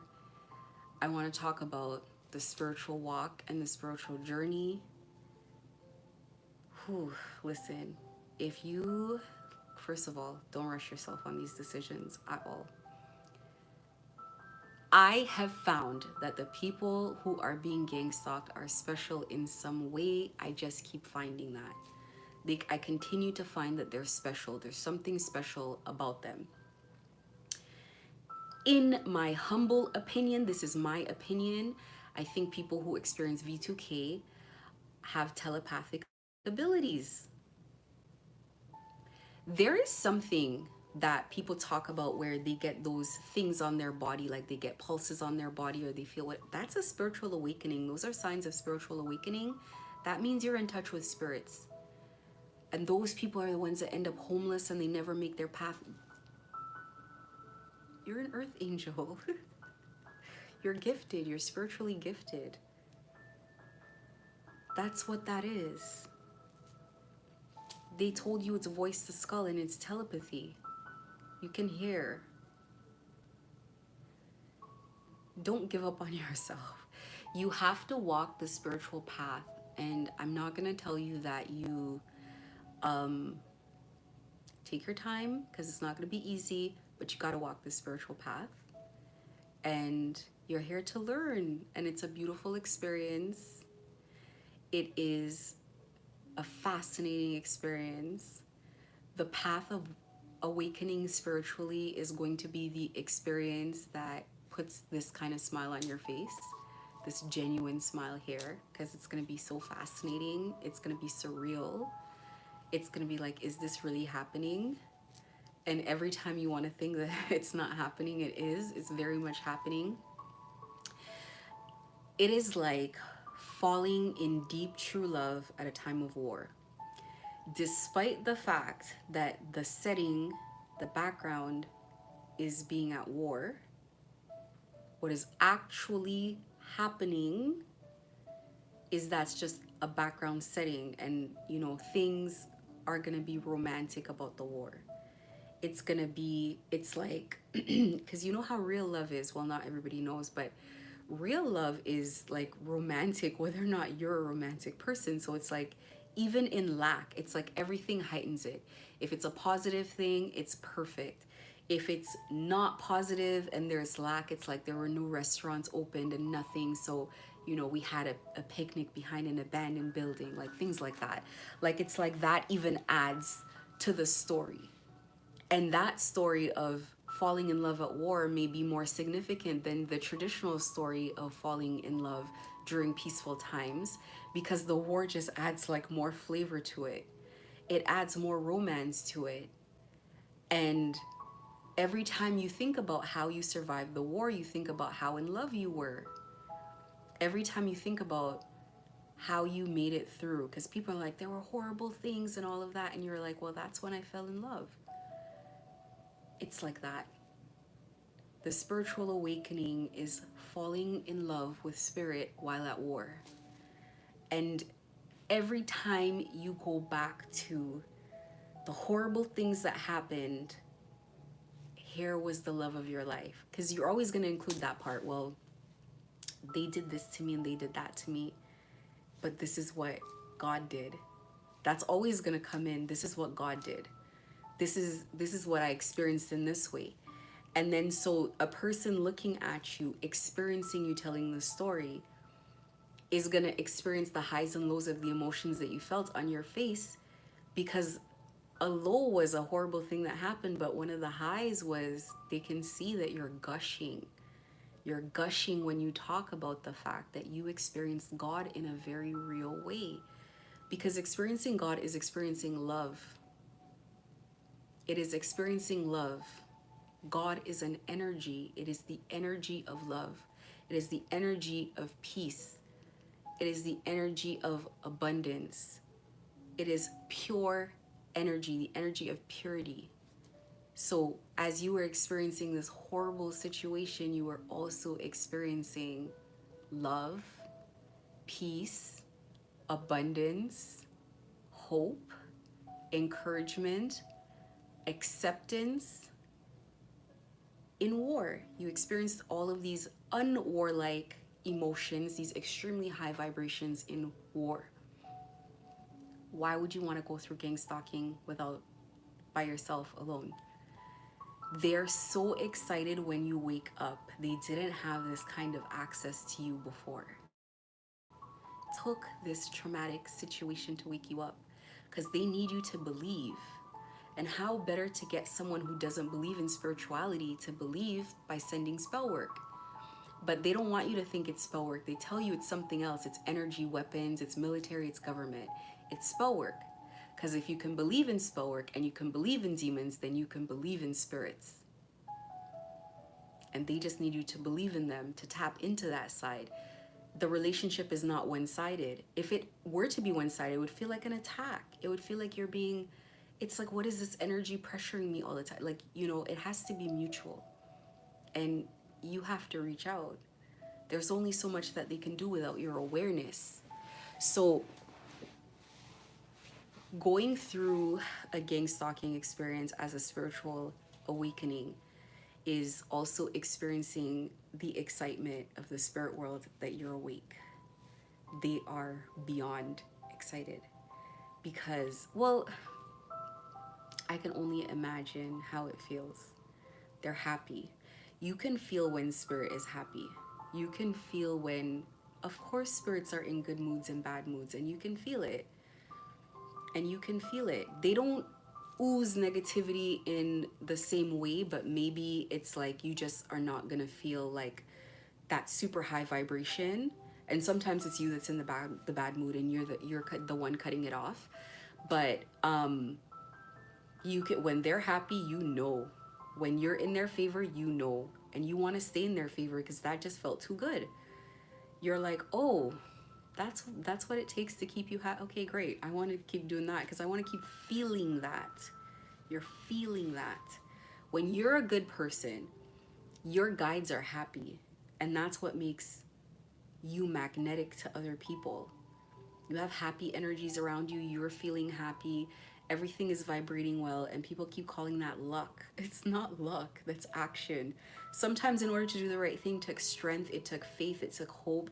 It took blind faith in them. It took healing yourself. It took a lot. So it wasn't like it was easy to get there. It's just worth it to get there. It's worth it.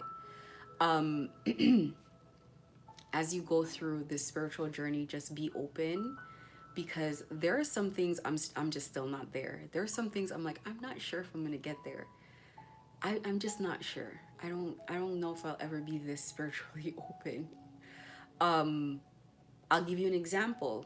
There's a lot of examples, but people say certain things and I'm like, that is a very interesting story. You can't lead with these kind of stories because people are going to think you're a lunatic. And you know, sometimes as soon as I say that, spirit proves to me that what was said was true, and I'm like, well, I stand corrected, but still it does that. It sounds like lunacy. It does. Even some things I say, I'm like, I can see if people think it's ridiculous. I can see. I understand. That's why the spiritual walk is individual. I think we kind of all have our own experiences. We definitely all have our own guides, even though we can have guides in common. But I think we have different experiences with these guides depending on what you're ready for, depending on how healed you are, depending on what you're supposed to do. But just be open, and it's okay to say, I don't believe in that, or I'm not there yet, and just not denouncing the entire experience because a couple parts of it didn't make sense. So I understand a couple things not making, trust me, I do. Um, just being open to the experience. Talking to spirit, you feel ridiculous in the beginning. You are. You're gonna get comfortable with it. You get super comfortable with it, and the more you take the walk, you glide into, it just becomes second nature. It becomes second nature. Um, and if you skip even one prayer for the day, like if you pray twice a day and you skip just one prayer, it's like so many hours from the first prayer to the one skip, between the one skip to the next prayer, that you'll feel like a fish out of water. So I suggest keeping the routine, never breaking it. The discipline to the routine means literally never missing it. It's very important to establish a discipline towards it, and making lifestyle changes to accommodate your spiritual routine versus the other way around. Your spiritual routine being the most important thing in your life. So that will go from work schedules, lifestyle, things you can do. It's like what's important to you, you're going to prioritize. So like when my kids were younger, I was like, I can't work a 9 to 5 because I feel like it takes away time from my kids. It takes away time from the things that I have to do. Sure, people are like, oh, you can come in the evening. No, but I don't, that's not healthy for me either. So I had to find a way to take care of myself while also being very available to my family. That's a decision that I make because family is very important to me. I feel like those years are limited. And so they should have what I had when I was younger, which was people available at all times. Now, that's a very traditional view, and everybody does not have to agree with it, please.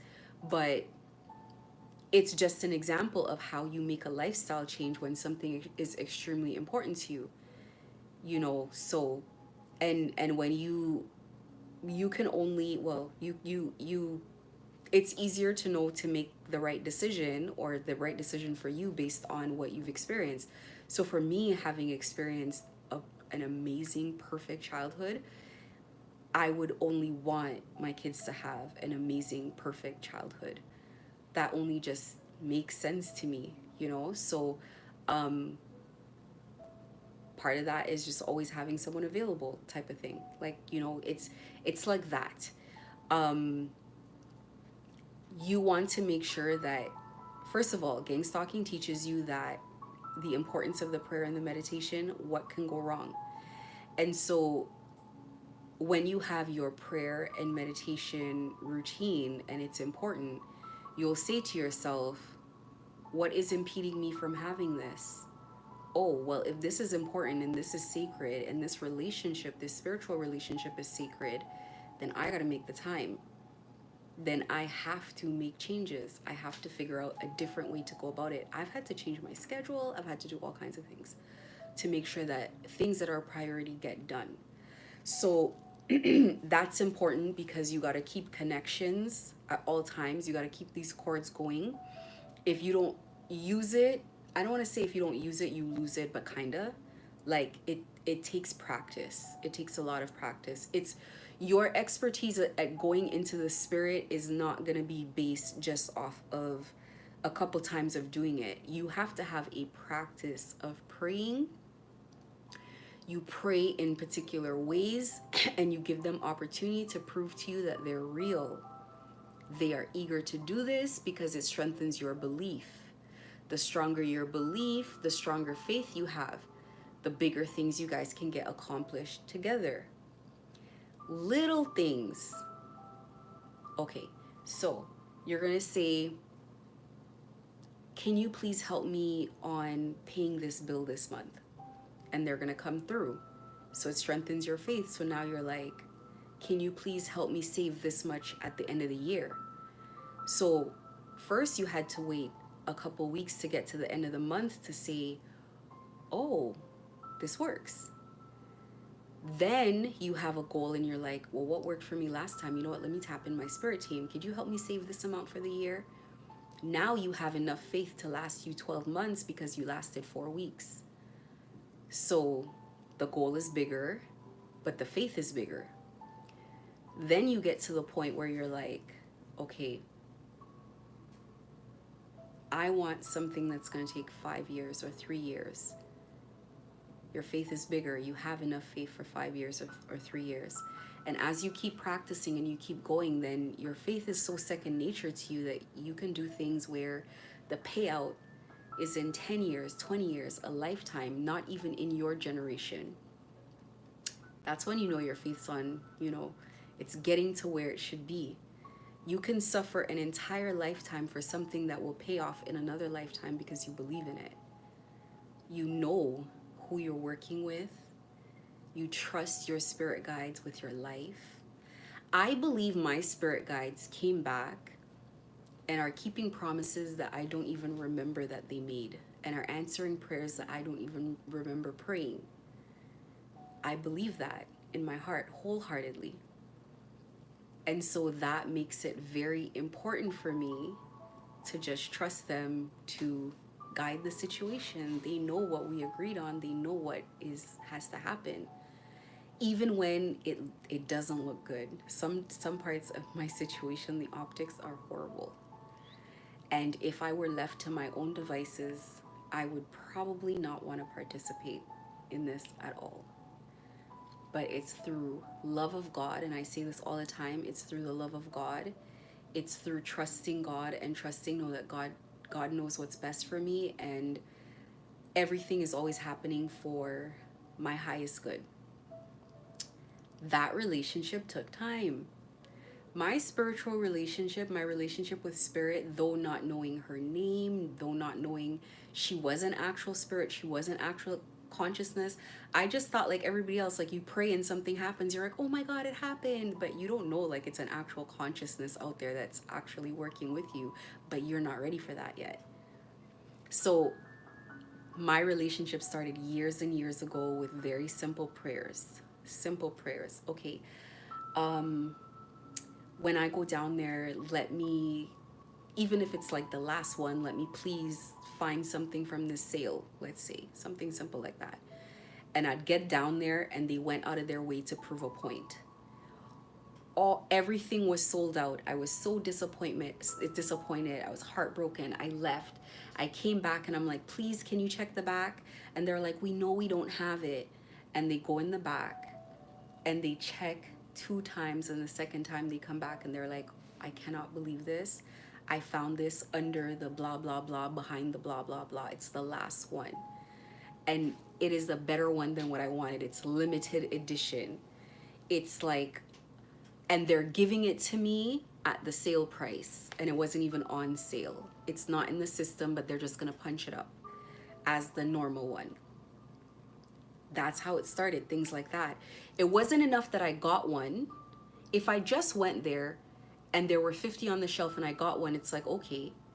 But if I went there and had to go through all of these steps, being heartbroken, being brought back, begging them to look in the back, begging them a second time to look in the back, and then finding it and then getting it at an amazing price, you got to really stop and think about that one in the car ride home. You got to talk about that one to someone. You have to say, do you know what happened today? And even if people don't give you the reaction of this is a miracle, it sits with you for years. You're like, that happened.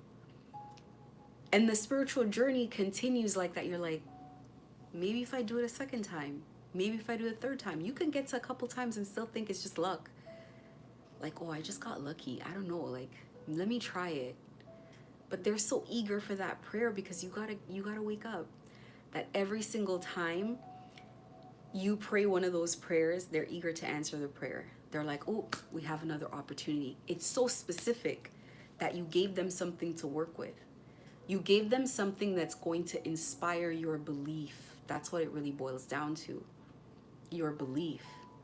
So you're asking very specific things and they're moving and they're showing you. We heard everything. We listened to everything.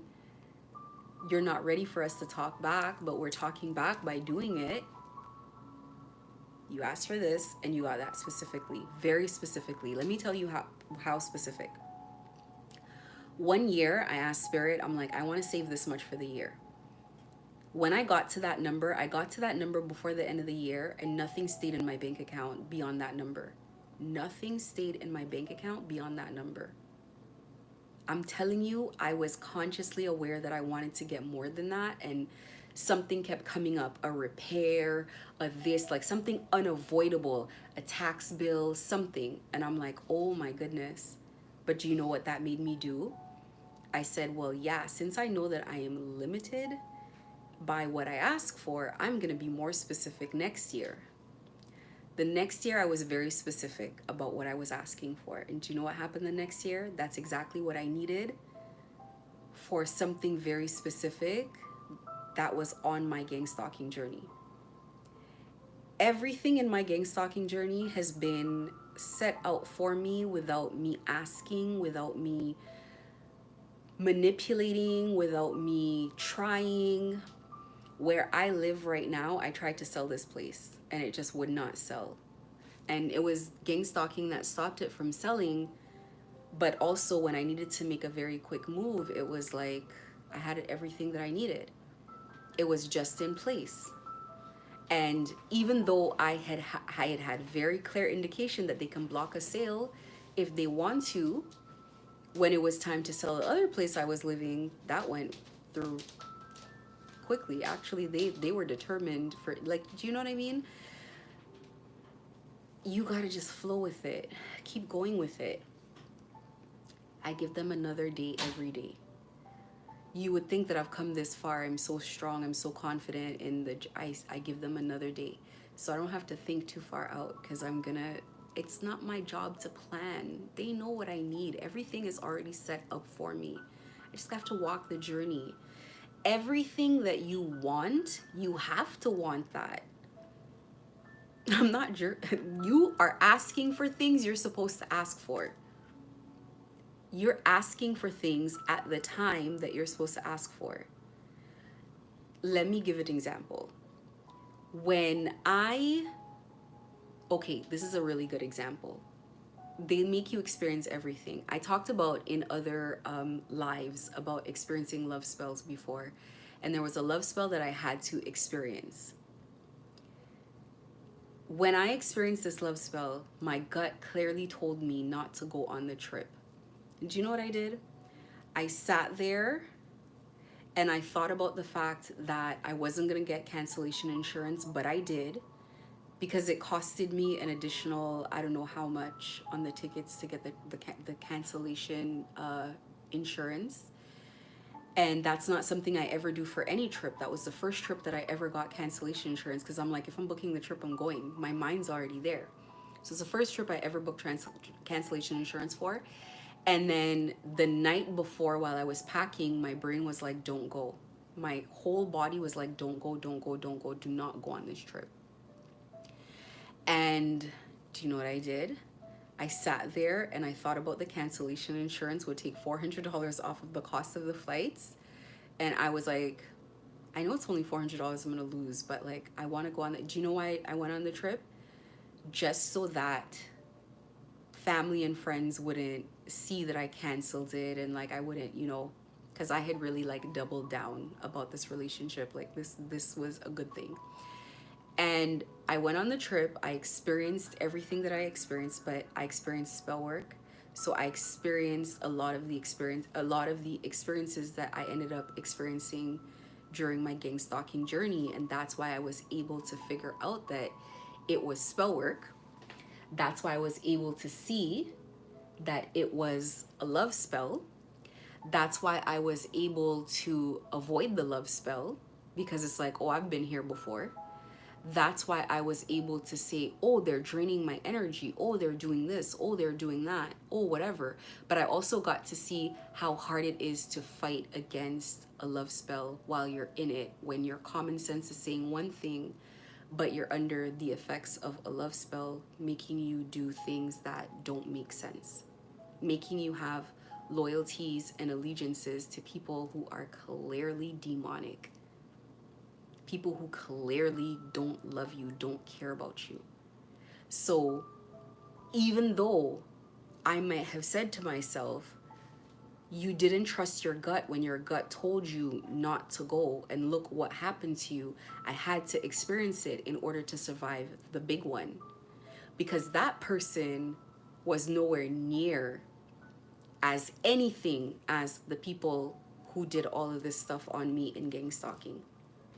They're motivated by money, by big money, and they're ruthless and they're soulless and they're not even wrapped up well and they're possessed. Oh yeah, that's gonna be a different situation than what you experience. So I had to not trust my gut, and I had to see the consequences of not trusting my gut. And I also had to experience everything that I experienced. And that was a miniature version of the loss that I would have experienced had I not gone on that trip and had I not had that experience. So you gotta trust your experiences as they are not pleasant. You gotta trust it. The person who hurt you before was doing God's work. Imagine that. All of them that hurt you are doing God's work. All of them. Every single one of them that hurt you did God's work. And I have a suspicion too that the people who gang stalked me were probably involved with that situation as well. So it's almost like I don't have proof that they were, but something makes me feel that they were. And if that was a situation that they were involved in it, like I said, some things I'm very sure of, that one I'm not. If they were in some way involved in it, then it's like they shot themselves in the foot by taking that action. And that's even worse. You know, imagine sending somebody the love spell that trained them on how to not be susceptible to love spells. That would suck, because the love spell is like one of the most needed things that they have in this. When they want to take advantage of you and be in a fake relationship, they put that love spell on you, and that's how they can abuse you. But I went through the miniature version. I lost money in that, by the way. And yeah, I looked at myself be a fool publicly.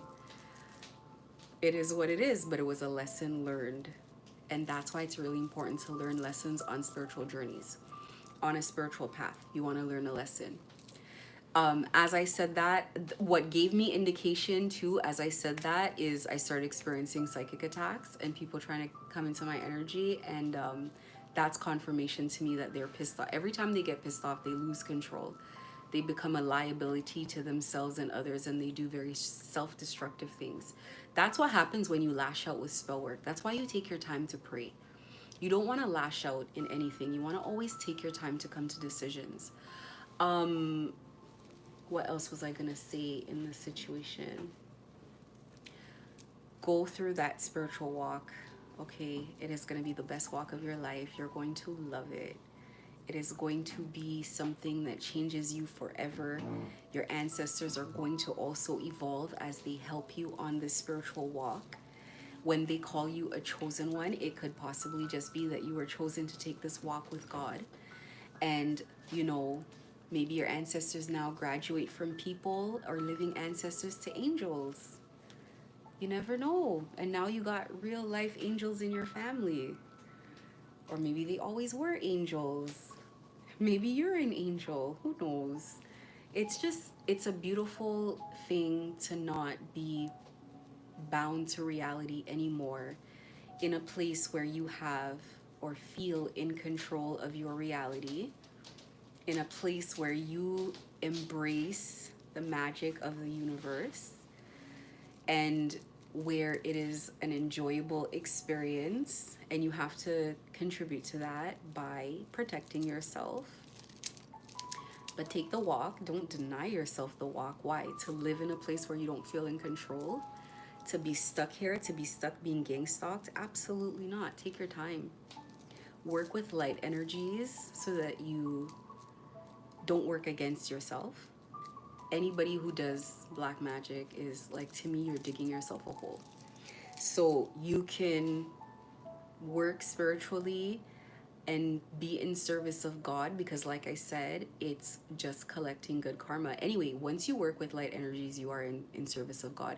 Even doing dark work, you're in service of God. Where God wants to take your life, let me give you an example. If I say I need to wake up in the morning at a certain time and God wakes me up and I'm still tired and I want to sleep, the cat will come and wake me up. And I mean, he will specifically just come, wake me up, and then leave as soon as I wake up. It's like he doesn't want to cuddle or anything. If that doesn't happen, then I'll get spiritually attacked. And I'm talking in succession. Like within 10 minutes, all three of these things will happen. Because you said you wanted to wake up. It's not like they're not negotiating what you asked for. It's not like, oh, well, she did say, but she's tired, let her sleep. No, it's like you said you want to wake up. Or if this fire alarm needs to go off, you're going to wake up because you said that's what you said. Be careful. You're going to get what you ask for. So I got to wake up now. I'm being psychically attacked, so I got to wake up. I'm annoyed. And then they're like, okay. So now I'm like, okay, next prayer. Wake me up in a good mood. I want to have a good day today. So then you might need to, if you're still not understanding the first part of wake up, you're going to get psychically attacked. And then after you wake up, you're going to see something that puts you in a good mood or have a memory or whatever. And then you woke up in a good mood. This is what your guides are here to do. They're here to guide. This is literally their job.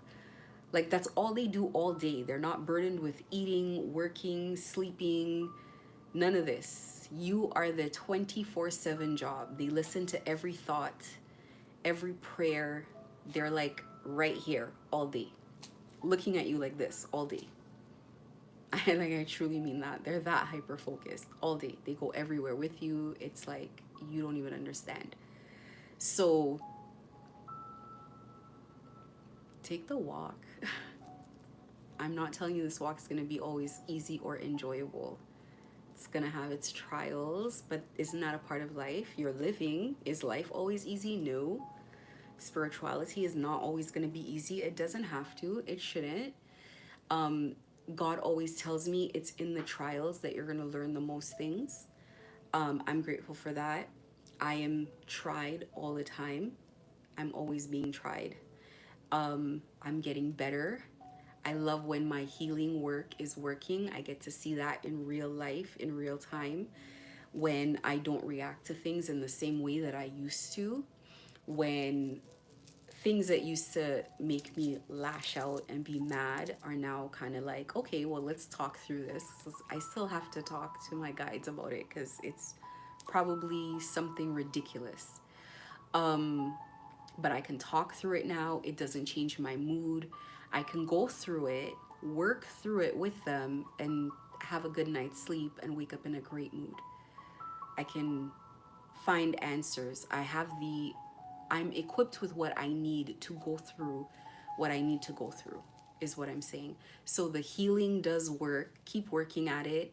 Keep revisiting very tough situations and finding and like making peace with it.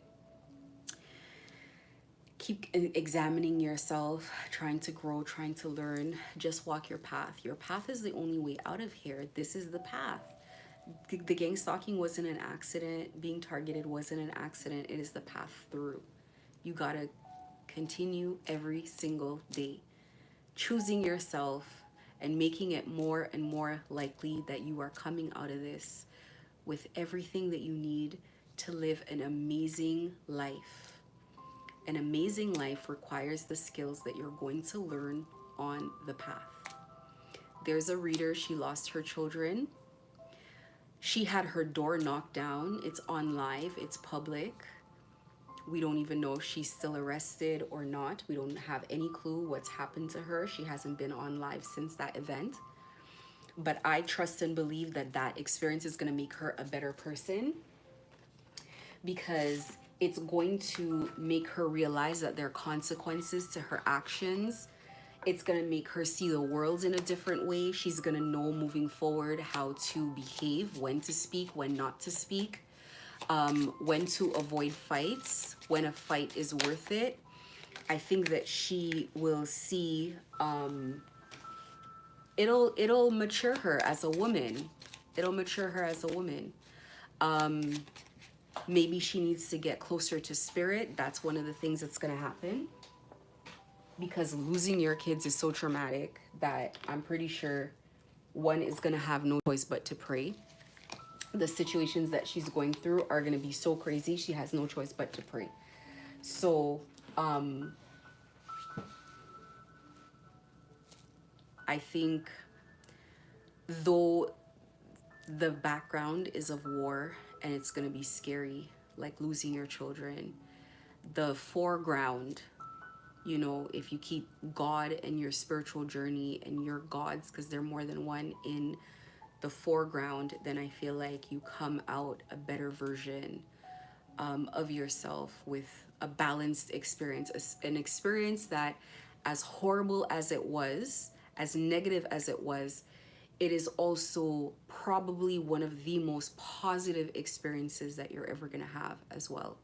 I think that is a fair way to experience things that are tough, that you have no choice but to experience. Like, you have to walk this path. You have to be gang stalked. It is an ascension. It is the path to meeting God. It is the path to your higher self. It is rife and rich with lessons that you need to learn, because you got to be that person. You got to be the person who conquers this to get to the other side. That's what's on the other side. I read in my horoscope before that it was in my horoscope to be spiritually aware, gifted, etc. Like, I already knew that. So, like, I mean, I read it. I don't know if I believed it, because I wasn't that person at the time. I was like, I cannot see that, but okay. And now here I am. So, walk your path.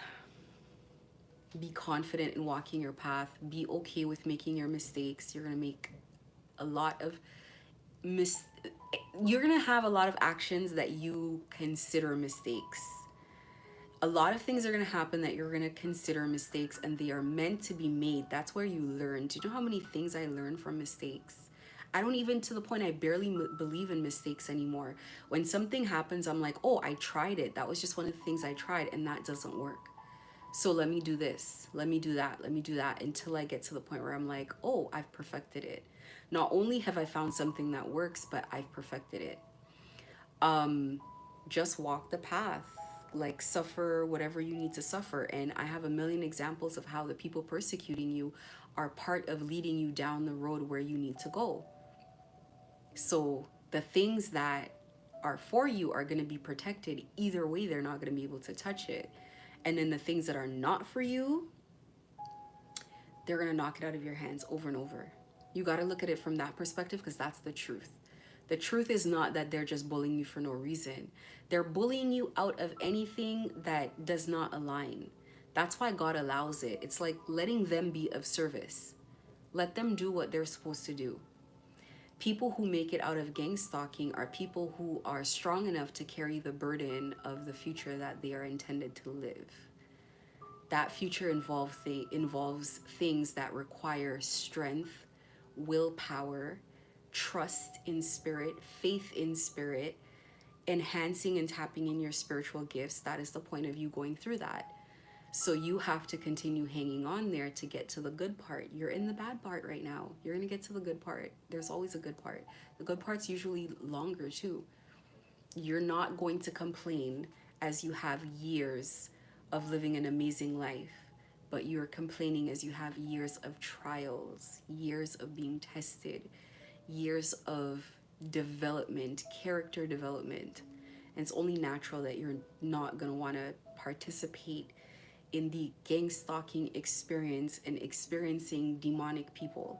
You're not going to want to do that voluntarily, but put falling in love with spirit in the foreground of your story, which was set in the background of gang stalking, and work with your guides and get better at working with them and walk out until it is very likely that you are going to come out of this situation as a superhuman, super saiyan version of yourself.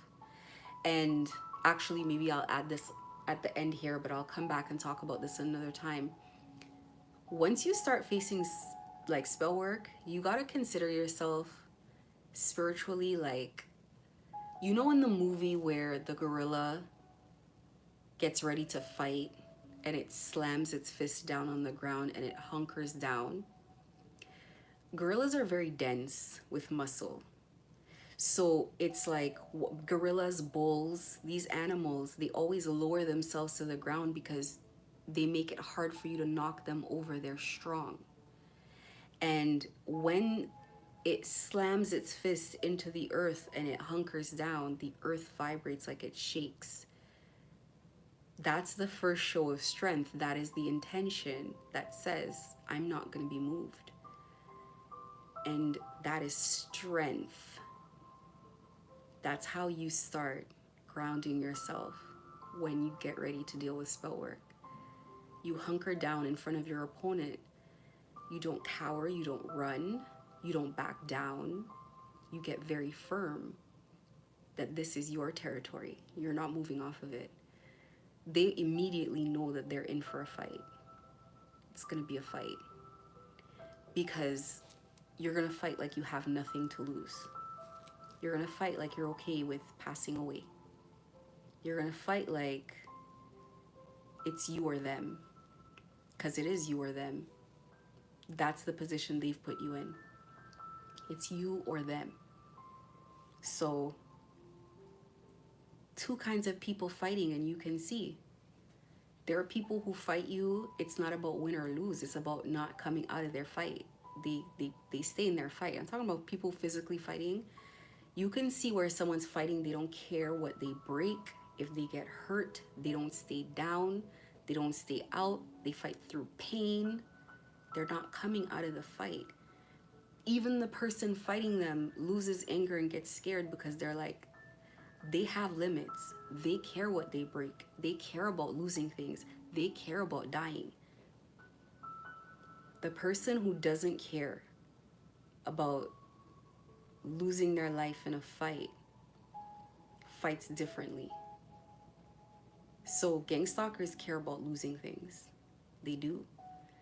Gang stalker doesn't want to lose their house. They don't want to lose their friends. They don't want to lose their cars. They don't want to lose their jobs.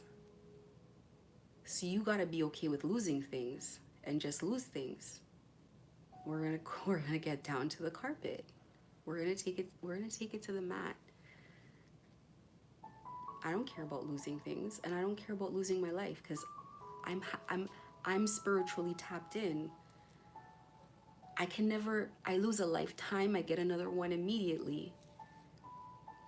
This is what we're here for. There's nothing to be scared over there. I'm happier over there, if anything.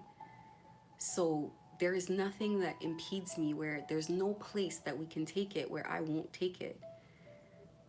So This is what it looks like to be of service. It's selfless. This is the definition of selfless. And if I got to do that in order to help people, I don't even, first of all, I think initially I wasn't even thinking about helping anyone. It was about, this is my life. What are you doing here? Not only are you not taking anything from here, but it was a mistake coming here. This is my life. So I give the analogy of two people. My spiritual house is like my house with my barn at the back, and there's an attack, and maybe I found out there was an attack because maybe they threw things through the window or maybe they broke something. And I'm not gonna say that they are not gonna burn the barn down or part of it or whatever, but now that I know I'm under attack, I'm gonna sleep, eat, use the washroom on that porch, and I'm gonna sit here strapped up and I'm gonna be waiting. There's some people who run away for safety's sake and abandon their house and their barn, but I'm going down with it. I'm going down with it. If I'm supposed to go down, then I'm going down with it. I need casualties on my way down, for sure. Because I'm protecting something. I'm protecting something. That's my spiritual house. That's how I see my spiritual house. I am protecting something. And I was entrusted to protect what I'm protecting. And when you trust someone to do something, you don't need a reason as to why they didn't do it. You just need to hear that it's done. When you're entrusted with something like this, nobody wants to hear about why anything happened, how you did it. Listen, they would prefer you do it one way, but you got to get it done. And sometimes I'm in the spirit, I'm like, I know you weren't happy, but I got it done. And so I come here with good news. I got it done. Do you care about how? We could talk about how too. I know you're not happy, but I got it done, right? Victory, victory and success. Because I asked to be woken up, and they didn't tell me, well, you were tired. Well, the cat was sleeping. Well, you know, the person sending you spiritual attacks, well, we thought you might not want that. They said, we know you're not happy about how we did it, but we got it done. You're awake, yay, good morning. Get it done. What did you ask for? I want to get out of gang stalking. Get it done. Sometimes it's not graceful, okay? It's not graceful. I wanted to be graceful. I was graceful for the most part. No one had anything negative to say about me. And then I got on here and, you know, the anger and stuff got the best of me. But I can't be perfect. I'm a human being. It's justifiable. And who doesn't understand, then that's, you know, they'll take it up with God. But I got it done. I got it done. You know, perhaps I was a whistleblower who was trolling a little bit, who took pleasure in my delivery, and maybe there were a few jabs here and there that might have offended people, larger groups of people that ended up being a casualty. I know that they probably didn't want it done that way, but we got it done. We got it done. Did what I was supposed to do. It would have been worse if had I not got it done. Had I said, you know what, I don't want to speak out about this. I'm afraid of these people. I don't want to cause an issue. I got it done. I got it done. That's what matters here. Getting it done. Trying to get it done very gracefully. Trying to do your best. Always. But when your best available is just getting it done, then get it done. And you're gonna have to, you're not getting out of gang stalking without bringing justice to the situation. It's how it works in all of these situations. There is justice that comes to the situation. This is your gift. This is your inheritance for survival. Okay, let's talk about the fact that all spirituality is spirituality, and there's a left-hand path and a right-hand path. A lower path, an evil path, a black magic path, and a good light in service of God path. This is how it's done, equal exchange for everything. When you go to the dark side and you're sacrificing someone to get something, you ask an energy, who do they want? They tell you who, and you go and you artificially sacrifice that person, good or bad. And the energy, because they want that person, because they want that energy, they will... Sorry, I need to go get paper towel. Give me a second.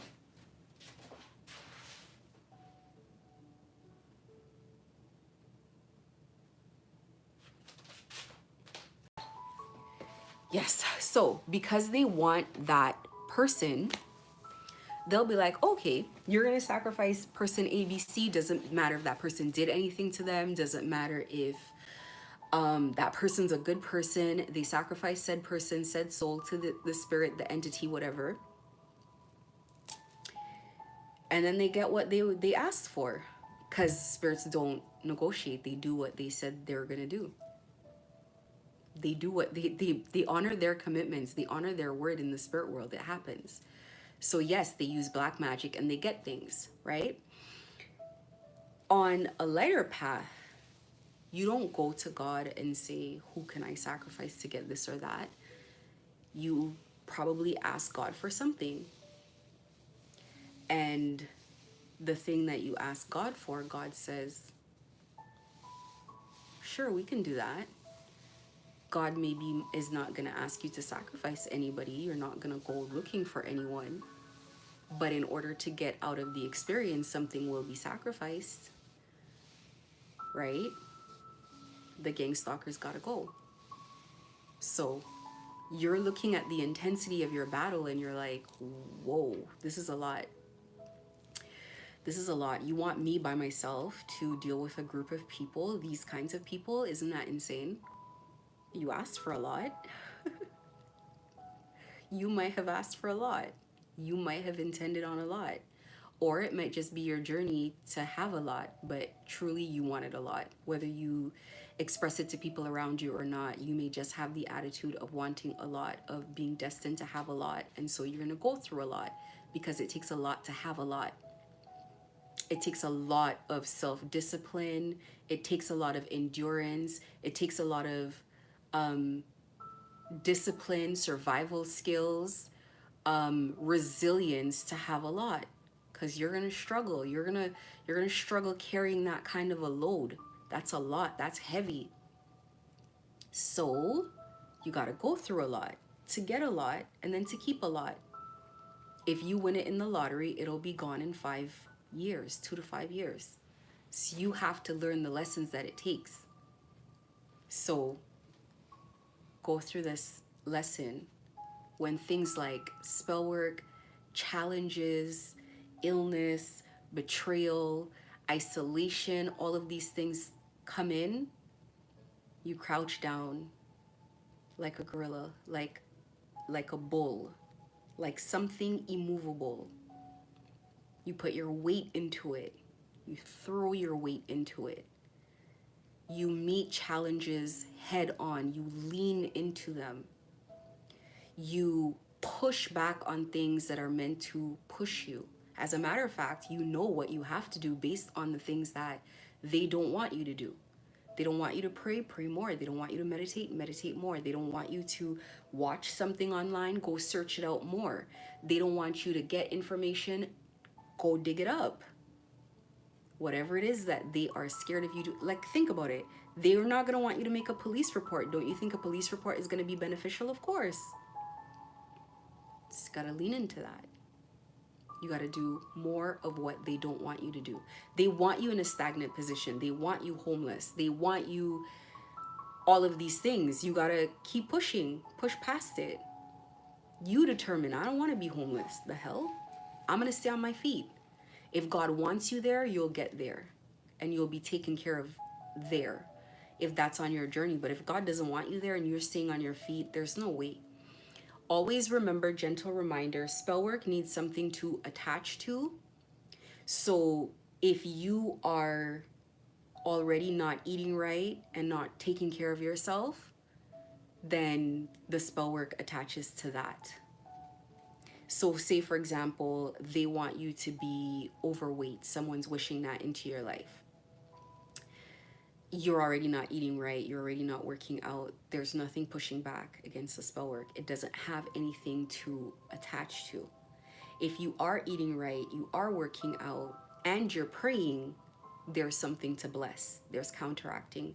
So it's both the physical side and the spiritual side.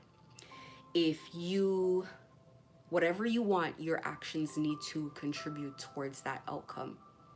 You have to make the physical moves. You have to fight. You have to be brave. You got to be strong.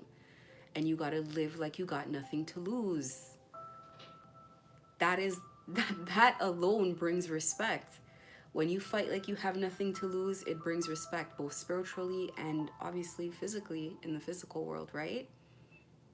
So you physically push back on gang stalking, you spiritually push back on gang stalking, on behaviors that are ridiculous. You put people back in their place every single time. You don't put up with chaos.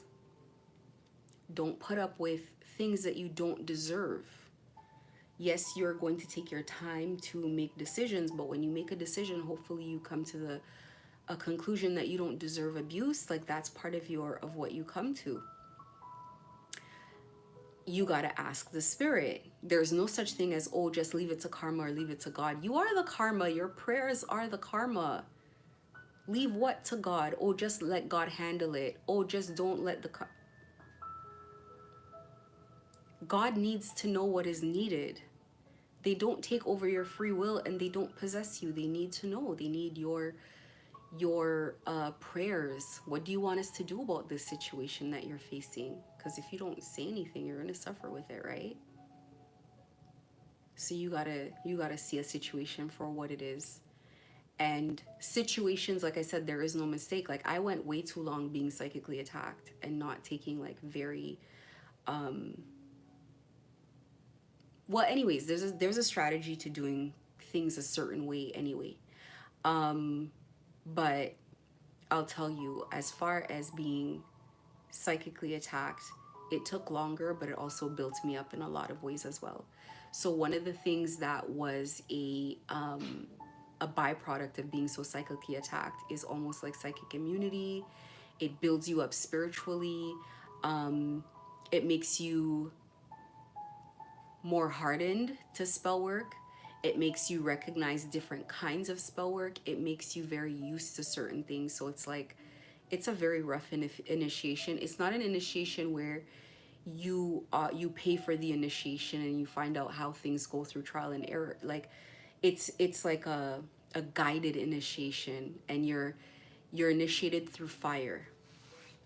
You are initiated through fire. So every battle that you face is literally, big picture, it's meant to bring you to where you have to go.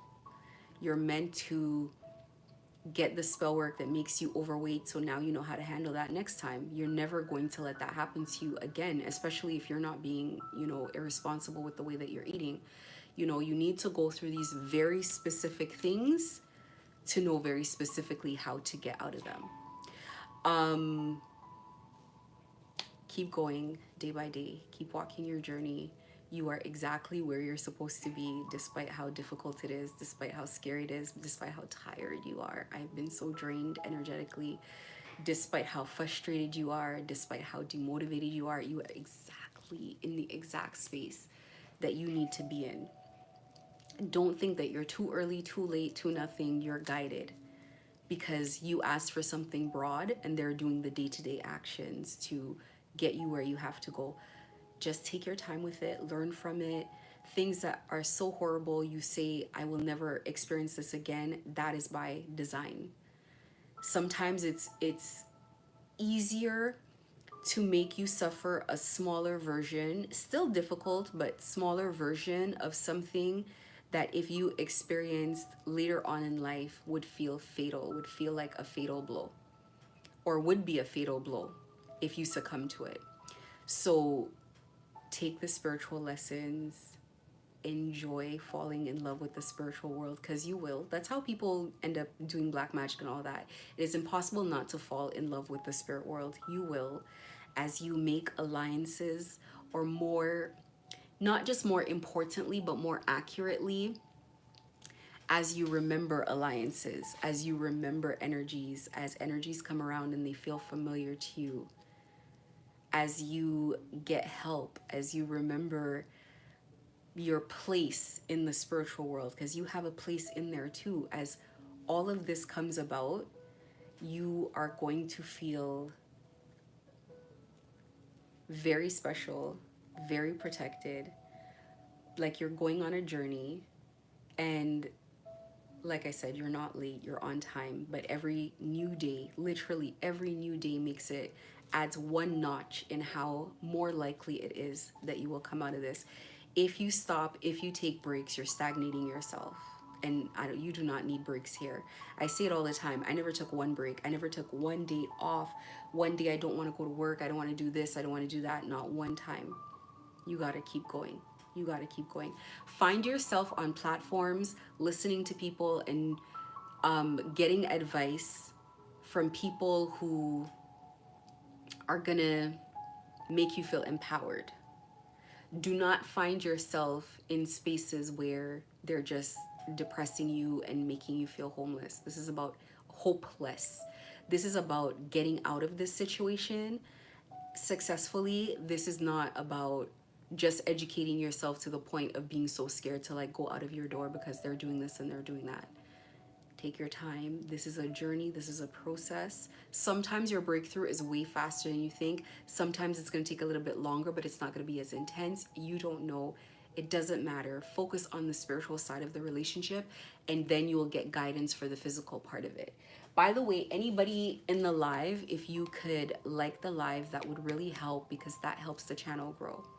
I'm going to read a Spirit Messages Oracle card. These are cards that are messages from Spirit. The first one says, what areas of your life are you avoiding? Are they causing you upset, worry, disrupted sleep? If so, these are the areas you need to focus on. As much as you don't want to, it is necessary. Tackle your demons head on. Don't allow them to rule you for a second longer. Don't procrastinate. And then this one came out. I'll read it. I'm biased with it, but it says, take some time to rest and rejuvenate. You need to pace yourself with the changes that are coming your way. They are all positive. Bigger and better things are coming for you. Just relax and trust. I don't like these cards that say to just pace yourself, just trust, just this, just that. And the reason I don't like these cards is because you got to get off your behind and work. You got to work your way out of here. You got to get out of this situation. You got to do the work. I don't like any card that tells people to just trust, relax, sit on your laurels. You're in a tough period of time. You need to work. And there's somebody in this live who's working on me, and that's going to be a problem. That is definitely going to be a problem. I'm very sick and tired of you people doing this kind of stuff. The crystal of the day is blue lace agate, and this is the crystal for peace of mind. This is what it looks like.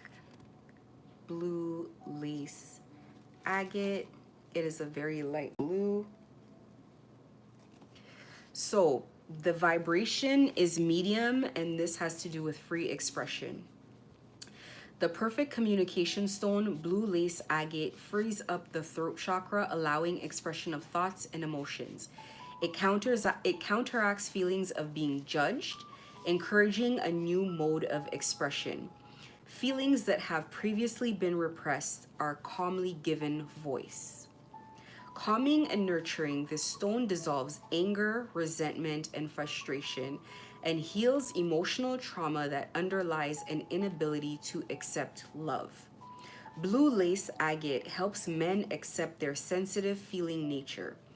Directing vibrations appropriately, this crystal enhances sound healing.